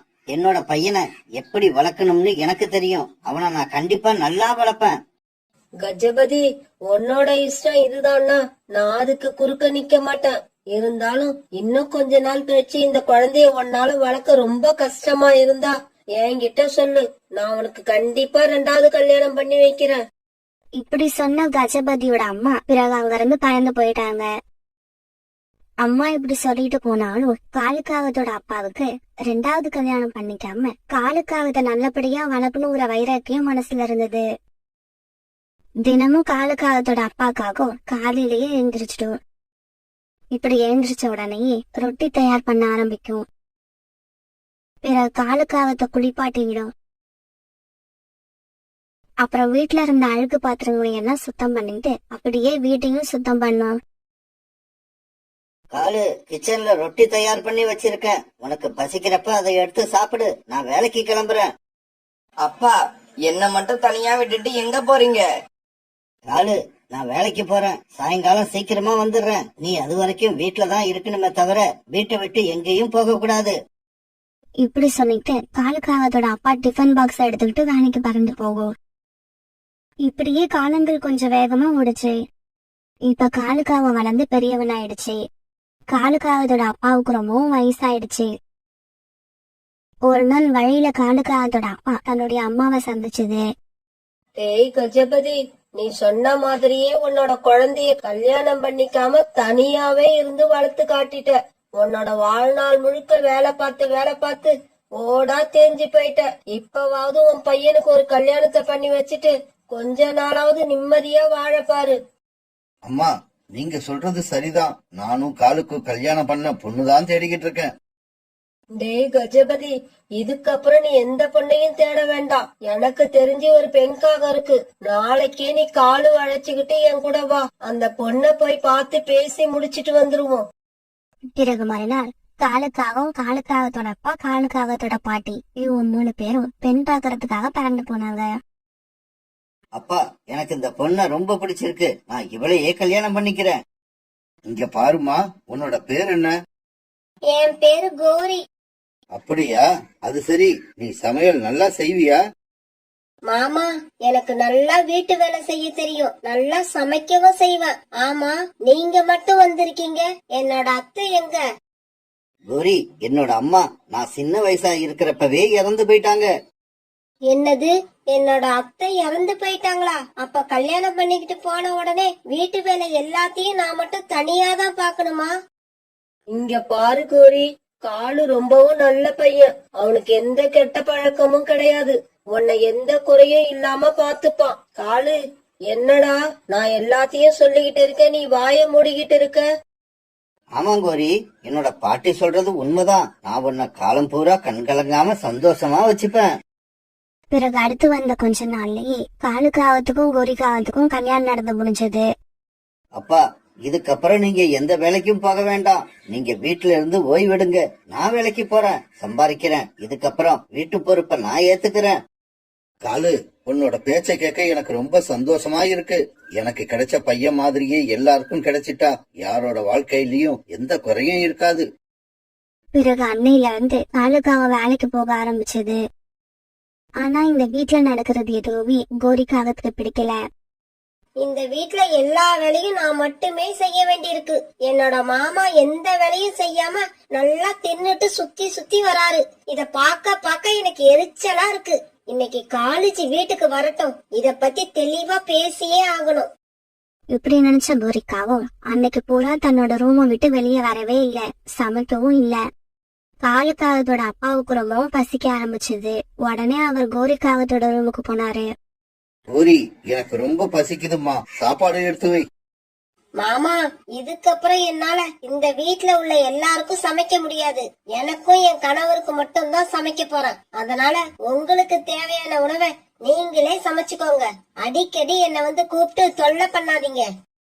என்னது, எனக்கான உணவை நானே சமைச்சுக்கணுமா? ஏன் உங்களுக்கு சமைக்க தெரியாதா? உங்க பிள்ளைய சின்ன வயசுல இருந்து நீங்க தானே சமைச்சு போட்டு வளர்த்தீங்க. இப்ப மட்டும் ஏன் சமைக்க கூடாது? கோரிக்காகத்தோட இந்த பேச்ச கேட்டு காலுக்காகத்தோட அப்பா அதிர்ச்சி ஆயிட்டாரு. அன்னைக்கு சாயங்காலம் ஆச்சு. காலுக்காக வேலையில இருந்து திரும்பி வந்தப்ப அவங்க அப்பா வாசல்லையே நின்னுகிட்டு இருந்தாரு. அப்பா, ஏன் வாசல்லையே நின்னுகிட்டு இருக்கீங்க? உள்ள வாங்க. டேய் காலு, உன்னோட மனைவி காலையில இருந்து அவர் ரூமை விட்டு வெளியில வரல. போய் என்னன்னு கேளு. ஆனா தயவு செஞ்சு கோபப்படாத. கோரி, காலையில இருந்து எதுவும் சமைக்கல போல இருக்கு. ஏன் இப்படி இருக்க? என்ன ஆச்சு உனக்கு? இங்க பாருங்க காலுஜி, எனக்கு சுத்தி வளைச்சு பேச தெரியாது. நேரடியா சொல்றேன், கேட்டுக்கோங்க. நீங்க ஒருத்தர் சம்பாரிச்சு வீட்டுல 2 பேர் உட்கார்ந்து சாப்பிட்டா காசு மிச்சம் பண்ண முடியாது. தயவு செய்து உங்க அப்பாவையும் வேலைக்கு போக சொல்லுங்க. கோரி, என்னோட அப்பா அவர் வாழ்க்கையில நிறைய வேலை செஞ்சிட்டாரு. இதுக்கப்புறம் அவரால வேலை செய்ய முடியாது. இத நீங்க முன்னாடியே சொல்லிருந்தீங்கன்னா நான் உங்களை கல்யாணமே பண்ணிருக்க மாட்டேன். இப்பவும் ஒன்னும் கெட்டு போகல. நான் உங்க வீட்டை விட்டு இப்பவே போயிடுறேன். நீங்க உங்க அப்பா கூட சந்தோஷமா இருங்க. என் பேச்சுக்கு மதிப்பு இல்லாத இந்த வீட்டுல நான் இருக்க விரும்பல. இப்படி சொன்ன கோரிக்காகவும் பிறகு அழ ஆரம்பிச்சது. கோரி, கோரி அழாத. இப்ப எங்க அப்பா வேலை செய்யணும், அவ்வளவுதானே. அவரையும் வேலை செய்ய சொல்றேன். இப்ப உனக்கு சந்தோஷம் தானே? இதையெல்லாம் பக்கத்து ரூம்ல இருந்த காலுக்காகத்தோட அப்பா கேட்டுக்கிட்டேதான் இருந்தாரு. கோரி கிட்ட பேசின காலுக்காகவும் இப்ப அவங்க அப்பா கிட்ட வந்தது. அப்பா, கோரி சொல்றதுலயும் கொஞ்சம் நியாயம் இருக்கு. இப்ப நம்ம காட்டுல விலைவாசி எல்லாம் ரொம்ப அதிகமாயிடுச்சு. அதனால நீங்களும் ஏதாவது வேலைக்கு போனா நல்லது தானே. கோரியும் அததான் சொல்றா. ஆனா நாம தான் அதை தப்பா எடுத்துக்கிறோம். காலு, வேலைக்கு போறதுல எனக்கு ஒன்னும் ஆட்சேபணம் இல்ல. நாளையில இருந்து நானும் வேலைக்கு போறேன். இப்படி சொன்ன காலுக்காகத்தோட அப்பா வீட்டை விட்டு வெளியில போனாரு. அவரோட மனசு இப்ப ரொம்பவும் கஷ்டப்பட்டது. தன்னோட மனைவி பேச்சு கேட்டுட்டு தன்னை வேலைக்கு போக சொல்ற காலுக்காகத்தை நினைச்சா அவருக்கு ரொம்ப கஷ்டமா இருந்தது. பிறகு மறுநாள் காலுக்காகத்தோட அப்பா வேலைக்கு போக ஆரம்பிச்சாரு. இப்படி வேலைக்கு போன அவரால பழையபடி வேலை பார்க்க முடியல. அவருக்கு கண் பார்வை வேற இப்ப கொஞ்சம் மந்தமா இருந்தது. அதனால அவர் வேலை பார்க்கற இடத்துல அவருக்கு சம்பளமும் குறைச்சலா கொடுக்க ஆரம்பிச்சாங்க. இதையெல்லாம் பார்த்த கோரிக்காகத்துக்கு ரொம்ப கோபம் வந்தது. இங்க பாருங்க காலுஜி, உங்க அப்பா வாங்கிட்டு வர சம்பளம் அவரோட சாப்பாட்டுக்கே பத்த மாட்டேங்குது. இதுல வேலைக்கு போறேன்னு பேரு வேற. காலுஜி, நான் ஒண்ணு சொன்னா கோச்சிக்க மாட்டீங்களே? சொல்லு கோரி, நான் உன் மேல என்னைக்கு கோவப்பட்டிருக்கேன்? நீதான் அடிக்கடி என் மேல கோவப்படுவ. இங்க பாருங்க, உங்க அப்பாவை எங்கேயாவது தூரமா உள்ள இடத்துக்கு அழைச்சிட்டு போய் விட்டுட்டு வந்துருங்க. அவருக்கு கண் பார்வை சரியா தெரியாததால அவரால திரும்பி வர முடியாது. நாமளும் அவர் தொல்லை இல்லாம நிம்மதியா வாழலாம். கோரி, இப்படி செய்யறதுக்கு எனக்கு மனசு இல்லதான். இருந்தாலும் இந்த மாதிரி செஞ்சாதான் நமக்குள்ள சண்டை வராம நாம சந்தோஷமா வாழ முடியும்னா அதுக்காக இதையும் செய்யறேன். இவங்க பேசிக்கிட்டதையெல்லாம் தன்னோட கூட்டுல படுத்திருந்த காலுக்காகத்தோட அப்பா கேட்டுட்டுதான் இருந்தாரு. அவர் கண்ல இருந்து இப்ப கண்ணீர் வர ஆரம்பிச்சுது. மறுநாள் பொழுது விடிஞ்சிச்சு. மறுநாள் காலையில காலுக்காக ஏதோ போய் சொல்லி அவரை ரொம்ப தூரமான ஒரு காட்டுக்கு அழைச்சிட்டு போச்சு. இப்படி தன்னோட அப்பாவை அழைச்சிட்டு போன காலுக்காகவும் ஒரு அடர்த்தியான காட்டுக்குள்ள போய் அவரை உட்கார வச்சது. அப்பா நீங்க இங்கேயே உட்காந்துருங்க, எனக்கு இங்க ஒரு சின்ன வேலை இருக்கு, நான் போய் பாத்துட்டு வந்துடுறேன். காலு, பார்த்து பத்திரமா போயிட்டு வாப்பா, உன்னோட உடம்ப பத்திரமா பாத்துக்க. வாரம் சனிக்கிழமை கரெக்டா எண்ணெய் தேய்ச்சி குளிச்சிடு. ஏன்னா ஒரு வாரம் குளிக்காட்டியும் உன்னோட உடம்பு ரொம்ப சூடாயிடும். அப்புறம் நம்ம வீட்டோட பத்திரம் என்னோட அலமாரியில துணிகளுக்கு அடியில வச்சிருக்கேன், தேவைப்படுறப்ப அதை எடுத்துக்க. அப்புறம் நான் வீட்டுக்கு திரும்பி வந்துருவேன்னு நீனும் உன்னோட மனைவியும் பயப்படாதீங்க. ஏன்னா இந்த இடத்துல இருந்து என்னால கண்டிப்பா தனியா திரும்பி வர முடியாது. காலு, அப்புறம் உங்ககிட்ட கடைசியா ஒரே ஒரு வார்த்தை சொல்லிக்கிறேன். உன்னை சின்ன வயசுல இருந்து பார்த்து பார்த்து வளர்த்தேன். ஒருவேளை நான் உன்னை வளர்த்ததுல ஏதாவது குறை இருக்குன்னு நீ நினைச்சீன்னா தயவு செய்து என்ன மன்னிச்சிடுப்பா. தன்னோட அப்பா பேச்சு கேட்ட காலுக்காகத்துக்கு தனக்காக அப்பா பண்ண தியாகங்கள் எல்லாம் ஞாபகத்துக்கு வர ஆரம்பிச்சது. உடனே காலுக்காக கண்ணீர் விட்டு அழுதுச்சு. அப்பா என்ன மன்னிச்சிடுங்கப்பா, நான் எதையெல்லாம் மறக்க கூடாதோ அதையெல்லாம் மறந்துட்டு கோரியோட பேச்ச மட்டுமே கேட்க ஆரம்பிச்சுட்டேன். அது எவ்வளவு பெரிய தப்புன்னு எனக்கு இப்ப புரியுது. அப்பா இப்ப என்னோட மனசு தெளிவா இருக்கு. உங்களுக்காக யார வேணாலும் இழக்கலாம், ஆனா யாருக்காகவும் உங்களை இழக்க மாட்டேன். அப்படி நான் உங்களை மறந்தேன்னா எனக்கு மன்னிப்பே கிடையாது. இப்படி சொன்ன காலுக்காகவும் பிறகு தன்னுடைய அப்பாவை கூட்டுக்கிட்டு வீட்டுக்கு பறந்து போச்சு. காலுக்காக இப்படி தன்னோட அப்பாவை மறுபடியும் வீட்டுக்கு கூப்பிட்டுக்கிட்டு வந்ததை பார்த்துட்டு கோரிக்காகத்துக்கு கோபம் வந்துருச்சு. காலுஜி, என்ன மறுபடியும் உங்க அப்பாவை வீட்டுக்கு கூப்பிட்டுட்டு வந்திருக்கீங்க? நான் சொன்னதெல்லாம் உங்களுக்கு மறந்து போச்சா? இதோ நான் இப்பவே எங்க அம்மா வீட்டுக்கு கிளம்புறேன். கோரி, கல்யாணம் பண்ணி இங்க வந்ததுக்கு அப்புறம் இப்பதான் முதலா உங்க அம்மா வீட்டுக்கு போற. அப்படி போற உன்ன வெறுங்கையோட அனுப்ப நான் விரும்பல. இந்தா நான் கொடுக்கறதையும் வாங்கிக்கிட்டு போயிடு. இப்படி சொன்ன காலுக்காகவும் தன்னோட மனைவி கோரிக்காகத்தோட கண்ணத்துல மாறி மாறி தன்னோட கோபம் தீர அறிய ஆரம்பிச்சது. இப்படி தன்னோட கணவர்கிட்ட நிறைய அடி வாங்கின கோரிக்காகவும் அழுதுகிட்டு இப்படி பேச ஆரம்பிச்சது. காலுஜி, என் மேல எந்த தப்பும் இல்ல, எல்லா தப்பும் உங்க மேலதான் இருக்கு. என்னது, என் மேல தப்பு இருக்கா? என் மேல என்ன தப்பு இருக்கு? முதலா உங்க அப்பாவை வேலைக்கு அனுப்புங்கன்னு நான் சொன்னப்பவே நீங்க எனக்கு ஒரு அறை விட்டு இருந்தீங்கன்னா நான் உங்க அப்பாவை வீட்டை விட்டு வெளியில அனுப்புற அளவுக்கு வந்திருக்க மாட்டேன். பரவாயில்ல, உங்களுக்கு லேட்டா புத்தி வந்திருக்கு. அதே மாதிரி எனக்கும் உங்ககிட்ட அறை வாங்கினதுக்கு அப்புறம் அறிவு வந்துருச்சு. இதுக்கப்புறம் நாம எல்லாம் சந்தோஷமா இதே வீட்டுல இருக்கலாம். உங்க அப்பாவை எங்க அப்பா மாதிரி கவனமா பாத்துக்கிறேன். இந்த நிகழ்ச்சிக்கு அப்புறம் காலுக்காகத்தோட வீட்டுல மகிழ்ச்சிக்கும் சந்தோஷத்துக்கும் குறைவே இல்ல. ஒரு நாள் சாயங்காலம் காலுக்காகம் தன்னுடைய வேலையை விட்டு திரும்பி வீட்டுக்கு வந்துகிட்டு இருந்தது. இப்படி வீட்டுக்கு வந்த காலுக்காகவும் கோரிக்காகவும் அன்னைக்கு 3 முட்டைகள் இட்டு இருக்கிறத பார்த்துட்டு ரொம்ப சந்தோஷமாச்சு. நான் அப்பா ஆக போறேன். அப்பா ஆக போறத நினைச்சு காலுக்காக இவ்வளவு சந்தோஷமா இருக்கிறப்ப கோரிக்காகம் தான் அம்மா ஆக போறத நினைச்சு சந்தோஷப்படாம ரொம்ப வருத்தமா இருந்தது. காலுஜி, இப்ப ஆட்டம் போடுறத நிறுத்த போறீங்களா இல்லையா? என்னமோ இந்த உலகத்திலேயே நீங்க மட்டும்தான் அப்பாவாக போறப்பல இப்படி ஆடுறீங்க. குழந்தை பிறக்கிறது எல்லா வீட்லயும் நடக்கிற சாதாரண விஷயம்தான். கோரி, பொதுவா குழந்தை பிறக்கிறது மத்தவங்களுக்கு சாதாரண விஷயம்தான். ஆனா அந்த குழந்தையோட அப்பா அம்மாக்கு அப்படி இல்ல. அவங்களுக்கு அது ஒரு வரம் கிடைச்ச மாதிரி. நான் அப்பா ஆக போறத நினைச்சா எனக்கு ரொம்ப சந்தோஷமா இருக்கு. ஏன் நீ அம்மா ஆக போறத நினைச்சு உனக்கு சந்தோஷமா இல்லையா? அம்மாவாக போறது நல்ல விஷயம்தான், இருந்தாலும் பக்கத்திலேயே இருக்கணுங்கிறத நினைச்சா எனக்கு எரிச்சலா இருக்கு. இங்க பாருங்க, நான் இப்பவே சொல்லிட்டேன், என்னால இந்த முட்டை பக்கத்திலேயே உட்கார்ந்து இருக்க முடியாது. கோரி, இதுதான் விஷயமா? கவலைப்படாத, நான் முட்டை பக்கத்திலேயே இருந்து முட்டைய பாத்துக்கிறேன். முட்டைய பாத்துக்கிட்டு நீங்க வீட்டுல உட்கார்ந்துட்டீங்கன்னா வேலை செஞ்சு சம்பாதிச்சுக்கிட்டு வர்றது யாரு? இங்க பாருங்க, பக்கத்து காட்டுல இருக்கிற உங்க அம்மா சும்மா தானே இருக்காங்க, அவங்கள முட்டை பக்கத்திலேயே உட்கார சொல்லுங்க. ஆமா, உனக்குதான் எங்க அம்மாவை கண்டாலே பிடிக்காது. ஆனா இப்ப அவங்கள கூப்பிட்டு நம்ம வீட்டுல வச்சுக்கணும்னு சொல்ற. உன்னோட மனசு எப்ப இப்படி மாறுச்சு? காலுஜி, இந்த கோரிக்கு ஏதாவது காரியம் ஆகணும்னா மனசை எப்படி வேணாலும் மாத்திப்பா. கோரி, எங்க அம்மா வயசானவங்க, அவங்களால இந்த முட்டைய பாதுகாக்க மட்டும்தான் முடியும். மத்தபடி வீட்டு வேலையெல்லாம் செய்ய சொல்லக்கூடாது.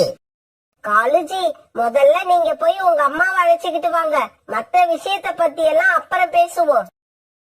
கோரி இப்படி சொன்ன உடனே காலுக்காக தன்னோட அம்மாவை கூப்பிட பறந்து போச்சு. டேய் காலு, என்னடா அதிசயமா இருக்கு, ரொம்ப நாளைக்கு அப்புறம் என்ன பார்க்க வந்திருக்க, வாடா உள்ள வா. பிறகு காலுக்காக தன்னோட அம்மா வீட்டுக்குள்ள போச்சு. டேய் காலு, என்னடா சாப்பிடுற, வீட்டுல சாதம் சாம்பார் எல்லாம் இருக்கு, கொஞ்சம் சாப்பிடுறியா? இல்லம்மா, எனக்கு இப்ப எதுவும் வேண்டாம். உங்களால எனக்கு ஒரு காரியம் ஆகணும். எனக்கு தெரியும்டா காலு, இந்த காலத்துல எல்லா பசங்களும் அவங்க அம்மா அப்பாவை பார்க்க போனாங்கன்னா கண்டிப்பா அவங்களால ஏதோ காரியம் ஆக வேண்டி இருக்கும்னு தான் அர்த்தம். சரி, அதை விடு, நான் உனக்கு என்ன செய்யணும்னு சொல்லு. அம்மா, கோரி 3 முட்டை இட்டு இருக்கா.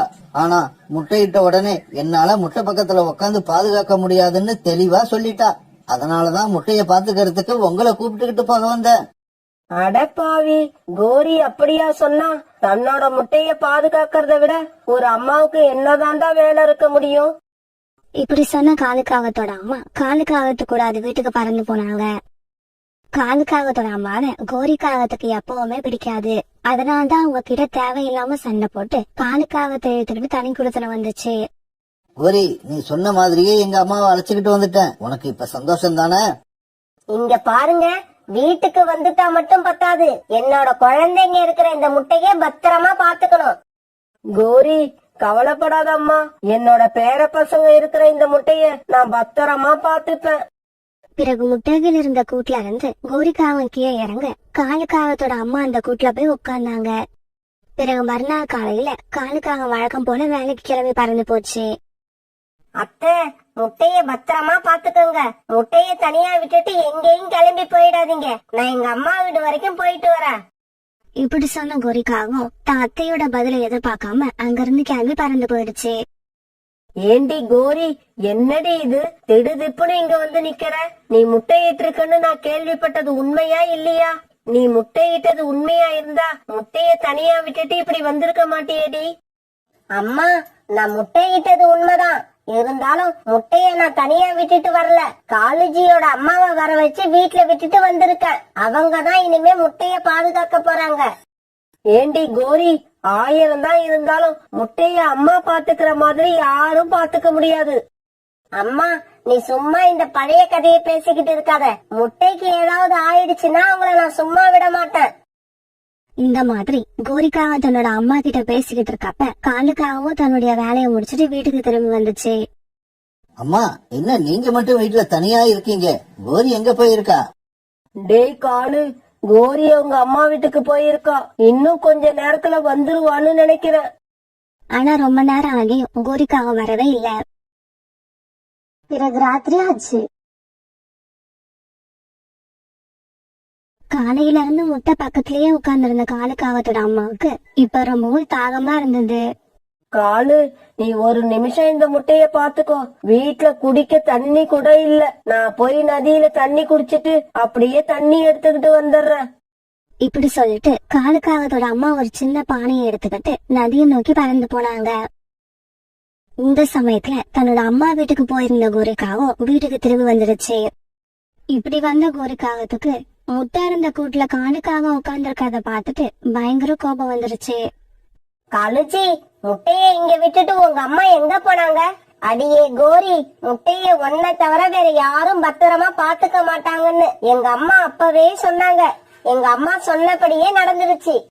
எங்க அம்மா பகல் பூரா இந்த முட்டை பக்கத்திலேயே உட்கார்ந்து இருந்துட்டு இப்பதான் தாகத்துக்கு தண்ணீர் குடிக்க போயிருக்காங்க.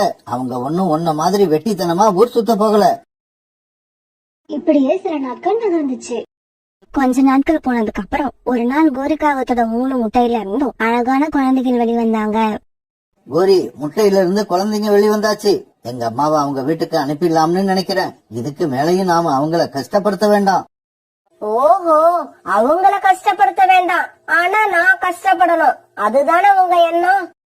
கோரி, நீ என்ன சொல்ல வரன்னு எனக்கு புரியல. இங்க பாருங்க காலேஜி, குழந்தைங்க பறக்கிற வரைக்கும் அவங்கள பாதுகாக்கிறது ரொம்ப கஷ்டம். திடீர்னு அழுவாங்க, ராத்திரில எழுப்பி விளையாட கூப்பிடுவாங்க. அவங்க இழுத்த இழுப்புக்கெல்லாம் என்னால போக முடியாது. இன்னும் 1 வருஷம் உங்க அம்மா இங்கேயே இருக்கட்டும், குழந்தைங்க பறக்க ஆரம்பிச்சதுக்கு அப்புறம் அவங்க வீட்டுக்கு போகலாம். பிறகு காலுக்காகத்தோட அம்மா குழந்தைங்களை பாத்துக்கிறதுக்காக அங்கேயே இருக்க ஆரம்பிச்சாங்க. குழந்தைங்களுக்கு உணவு கொடுக்கறது, வாரத்துக்கு ஒரு நாள் குழந்தைங்களை வெளியில அழைச்சிட்டு போறது, அப்புறம் குழந்தைங்களை தூங்க வைக்கிறது, இப்படி எல்லா வேலைகளையும் அவங்களே பாத்துக்கிட்டாங்க. இப்படி அவங்க பக்கத்திலேயே குழந்தைங்க வளர்ந்ததால தன்னுடைய பாட்டி மேல 3 குழந்தைங்களும் ரொம்பவும் பாசமா இருந்தாங்க. அந்த குழந்தைங்களோட மனசுல உள்ளது எல்லாத்தையும் தன்னோட பாட்டி கிட்டதான் பகிர்ந்துக்கிட்டாங்க. அம்மாவோட அன்பு அவங்களுக்கு கிடைக்கவும் இல்ல, அது அவங்களுக்கு தேவையும் படல. இப்படியே சில மாசங்கள் நகர்ந்துச்சு. இப்ப இந்த குழந்தைங்க 3 பேரும் நல்லா பறக்க கத்துக்கிட்டாங்க. அந்த காட்டுல உள்ள எல்லா பகுதிகளையும் ரொம்ப சந்தோஷமா சுத்தி சுத்தி வந்தாங்க. இப்படி குழந்தைங்க நல்லா பறக்க கத்துக்கிட்டதுக்கு அப்புறம் கோரிக்காக தன்னோட அத்தையை வீட்டு விட்டு வெளியில அனுப்ப முடிவு பண்ணிடுச்சு. இங்க பாருங்க அத்தை, இதுக்கப்புறம் நீங்க எங்க கூட இருந்து கஷ்டப்படணும்னு அவசியம் இல்ல. நீங்க உங்க வீட்டுக்கே கிளம்பி போயிடலாம். கோரி, என்னம்மா இது? இப்ப ஏம்மா என்ன தனியா அனுப்ப பாக்குற? இன்னும் நான் எத்தனை நாள் இருந்துட போறேன்? அப்படி இருக்க போறனால என்னோட பேர குழந்தைங்களோடயே இருந்துட்டு போயிடுறேன். இங்க பாருங்க, நீங்க எதுக்கு பிளான் பண்றீங்கன்னு எனக்கு தெரியுது. இவ்வளவு நாள் எந்த வேலையும் செய்யாம உட்கார்ந்த இடத்துல சாப்பிட்டு சாப்பிட்டு நல்லா சுகம் கண்டுட்டீங்க. அதனாலதான் இப்படி பேசுறீங்க. இந்த கோரியை யாரும் ஏமாத்த முடியாது. இப்பவே உங்க வீட்டுக்கு கிளம்புங்க. இப்படி சொன்ன கோரிக்காகும் காலுக்காகத்தோட அம்மாவை வலுக்கட்டாயமா வீட்டை விட்டு வெளியில அனுப்பிடுச்சு. காலுக்காகத்தோட அம்மா அழுதுகிட்டே தன்னோட வீட்டுக்கு பறந்து போனாங்க. அன்னைக்கு சாயங்காலம் காலுக்காக வேலையில இருந்து வீட்டுக்கு திரும்பி வந்துச்சு. கோரி, குழந்தைங்க எல்லாம் எதனால அழுதுகிட்டு இருக்காங்க? அவங்கெல்லாம் அவங்க பாட்டியை நினைச்சு அழுகுறாங்க. ஆனா அவங்க பாட்டியோ என்னோட வீடுதான் முக்கியம்னு காலையிலேயே கிளம்பி போயிட்டாங்க. இங்க பாருங்கடா பசங்களா, இதுக்கப்புறம் உங்க பாட்டி இங்க வரமாட்டாங்க. நான் தான் உங்க அம்மா. உங்களுக்கு இதுக்கப்புறம் எது தேவைன்னாலும் நீங்க என்னதான் கேட்கணும். உங்களை பத்திரமா பாத்துப்பேன். எங்களுக்கு எதுவும் தேவையில்லை, பாட்டி தான் வேணும். எங்க பாட்டி கூட இருந்தா எங்களுக்கு அதுவே போதும். இங்க பாருங்க, அம்மாவை பத்தி இன்னும் உங்களுக்கு சரியா தெரியல. அம்மா ஒரு அளவு வரைக்கும் தான் வாயால பேசுவேன். அதுக்கு மேல என்ன தெரியுமா பண்ணுவேன்? கையில கிடைச்சதை எடுத்து அடிக்க ஆரம்பிச்சிடுவேன். மரியாதையா சத்தம் போடாம படுத்து தூங்குங்க, அதுதான் உங்களுக்கு நல்லது. கோரி இப்படி மிரட்டினதும் குழந்தைங்க 3 பேரும் அழுதுகிட்டே தங்களோட கூட்டுல படுத்தாங்க. கோரி, குழந்தைங்க கிட்ட அன்பா பேச கத்துக்க. நீ இப்படி பேசினா உன் மேல அவங்களுக்கு அன்பே வராது. காலுஜி, ஒரு நாள் பூரா பட்டினி போட்டா தன்னால என் மேல உங்களுக்கு அன்பு வந்துரும். அதனால அத பத்தி எல்லாம் நீங்க கவலைப்படாதீங்க. சாப்பிட்டு படுத்து தூங்குங்க. மறுநாள் பொழுது விடிஞ்சிச்சு. காலையில எழுந்திருச்சு குழந்தைங்க படுத்திருந்த கூட்ட பார்த்த காலுக்காகவும் கோரிக்காகவும் அதிர்ச்சி ஆயிட்டாங்க. ஏன்னா குழந்தைங்க அந்த கூட்டுல இல்ல. வீட்டுக்குள்ள, வீட்டுக்கு வெளியில, இப்படி எல்லா இடங்கள்லயும் காலுக்காகவும் கோரிக்காகவும் தேடி பார்த்தாங்க. ஆனா குழந்தைங்க கிடைக்கவே இல்ல. கோரி, எனக்கு என்னவோ குழந்தைங்க எங்க அம்மா வீட்டுக்கு போயிருப்பாங்கன்னு தோணுது. இரு, நான் போய் பாத்துட்டு வந்துடுறேன். அப்பா, நாங்க வரமாட்டோம். நீங்க இங்க இருந்து போயிடுங்க, எங்களை கூப்பிடாதீங்க. டேய் ஜக்கு, நீதான் மூத்தவன், நீயே இப்படி பேசலாமா? தயவு செஞ்சு என் கூட வந்துடுறா. அப்பா, நாங்க சொல்றத கேளுங்க. அன்பில்லாத இடத்துல இருக்கிறதுக்கு எங்களுக்கு பிடிக்கல. நாங்க இங்கதான் இருப்போம். உங்களுக்கு எங்க கூட இருக்கணும்னு ஆசையா இருந்தா நீங்களும் இங்கேயே தங்கிடுங்க. வாழ்க்கையில இதுக்கப்புறமாவது அன்போட வாழ்றது, பாசத்தோட வாழ்றதுன்னா என்னன்னு தெரிஞ்சுக்கோங்க. ஜக்கு, நானும் இங்கேயே தங்கிட்டேன்னா உங்க அம்மாவோட நிலைமைய பத்தி கொஞ்சம் நினைச்சு பாத்தியா? அப்பா, அம்மாவை நான் வெறுக்கல. ஆனா அவங்க எங்களை புரிஞ்சுகிட்டதை விட பாட்டி தான் எங்களை ரொம்ப நல்லா புரிஞ்சு வச்சிருக்காங்க. அதனாலதான் அவங்க கூட இருக்க ஆசைப்படுறோம். ஒரு கால் அம்மாவும் மனசு மாதிரி எங்களை புரிஞ்சுகிட்டு அன்பா இருந்தா நாங்க அவங்களையும் ஏத்துப்போம். தன்னோட அம்மா வீட்டுக்கு போன காலுக்காகவும் ரொம்ப நேரம் வீட்டுக்கு திரும்பி வராதால காலுக்காகத்தை தேடிக்கிட்டு அவங்க அம்மா வீட்டுக்கு வந்த கோரிக்காகவும் குழந்தைங்க பேசினது எல்லாத்தையும் வாசல்ல நின்னு கேட்டுக்கிட்டே இருந்தது. அது செஞ்ச தவறு நினைச்சு இப்ப கோரிக்காக கண்ணீர் விட்டு அழுதுச்சு. பசங்களா, என்ன மன்னிச்சுங்கடா. ஒரு அம்மாவா உங்களுக்கு என்னென்ன செய்யணுமோ நான் அதையெல்லாம் செய்ய தவறிட்டேன். அதெல்லாம் தவறுன்னு நான் இப்ப உணர்ந்துட்டேன். நீங்க என்ன இப்பவே நம்ப வேண்டாம். நானும் அப்பாவும் இனிமே இங்கேயே இருக்கோம். நான் இதுக்கப்புறம் நடந்துக்கிற விதத்தை பார்த்துட்டு அதுக்கப்புறம் என்ன அம்மாவா ஏத்துக்கோங்க. பிறகு கோரிக்காகவும் தன்னோட அத்தையையும் குழந்தைங்களையும் ரொம்பவும் அன்பாவும் பாசமாவும் கவனிச்சுக்கிச்சு. அதனால அந்த வீட்டுல இப்ப எல்லாம் சந்தோஷமும் மகிழ்ச்சியும் பொங்கி வழிய ஆரம்பிச்சது.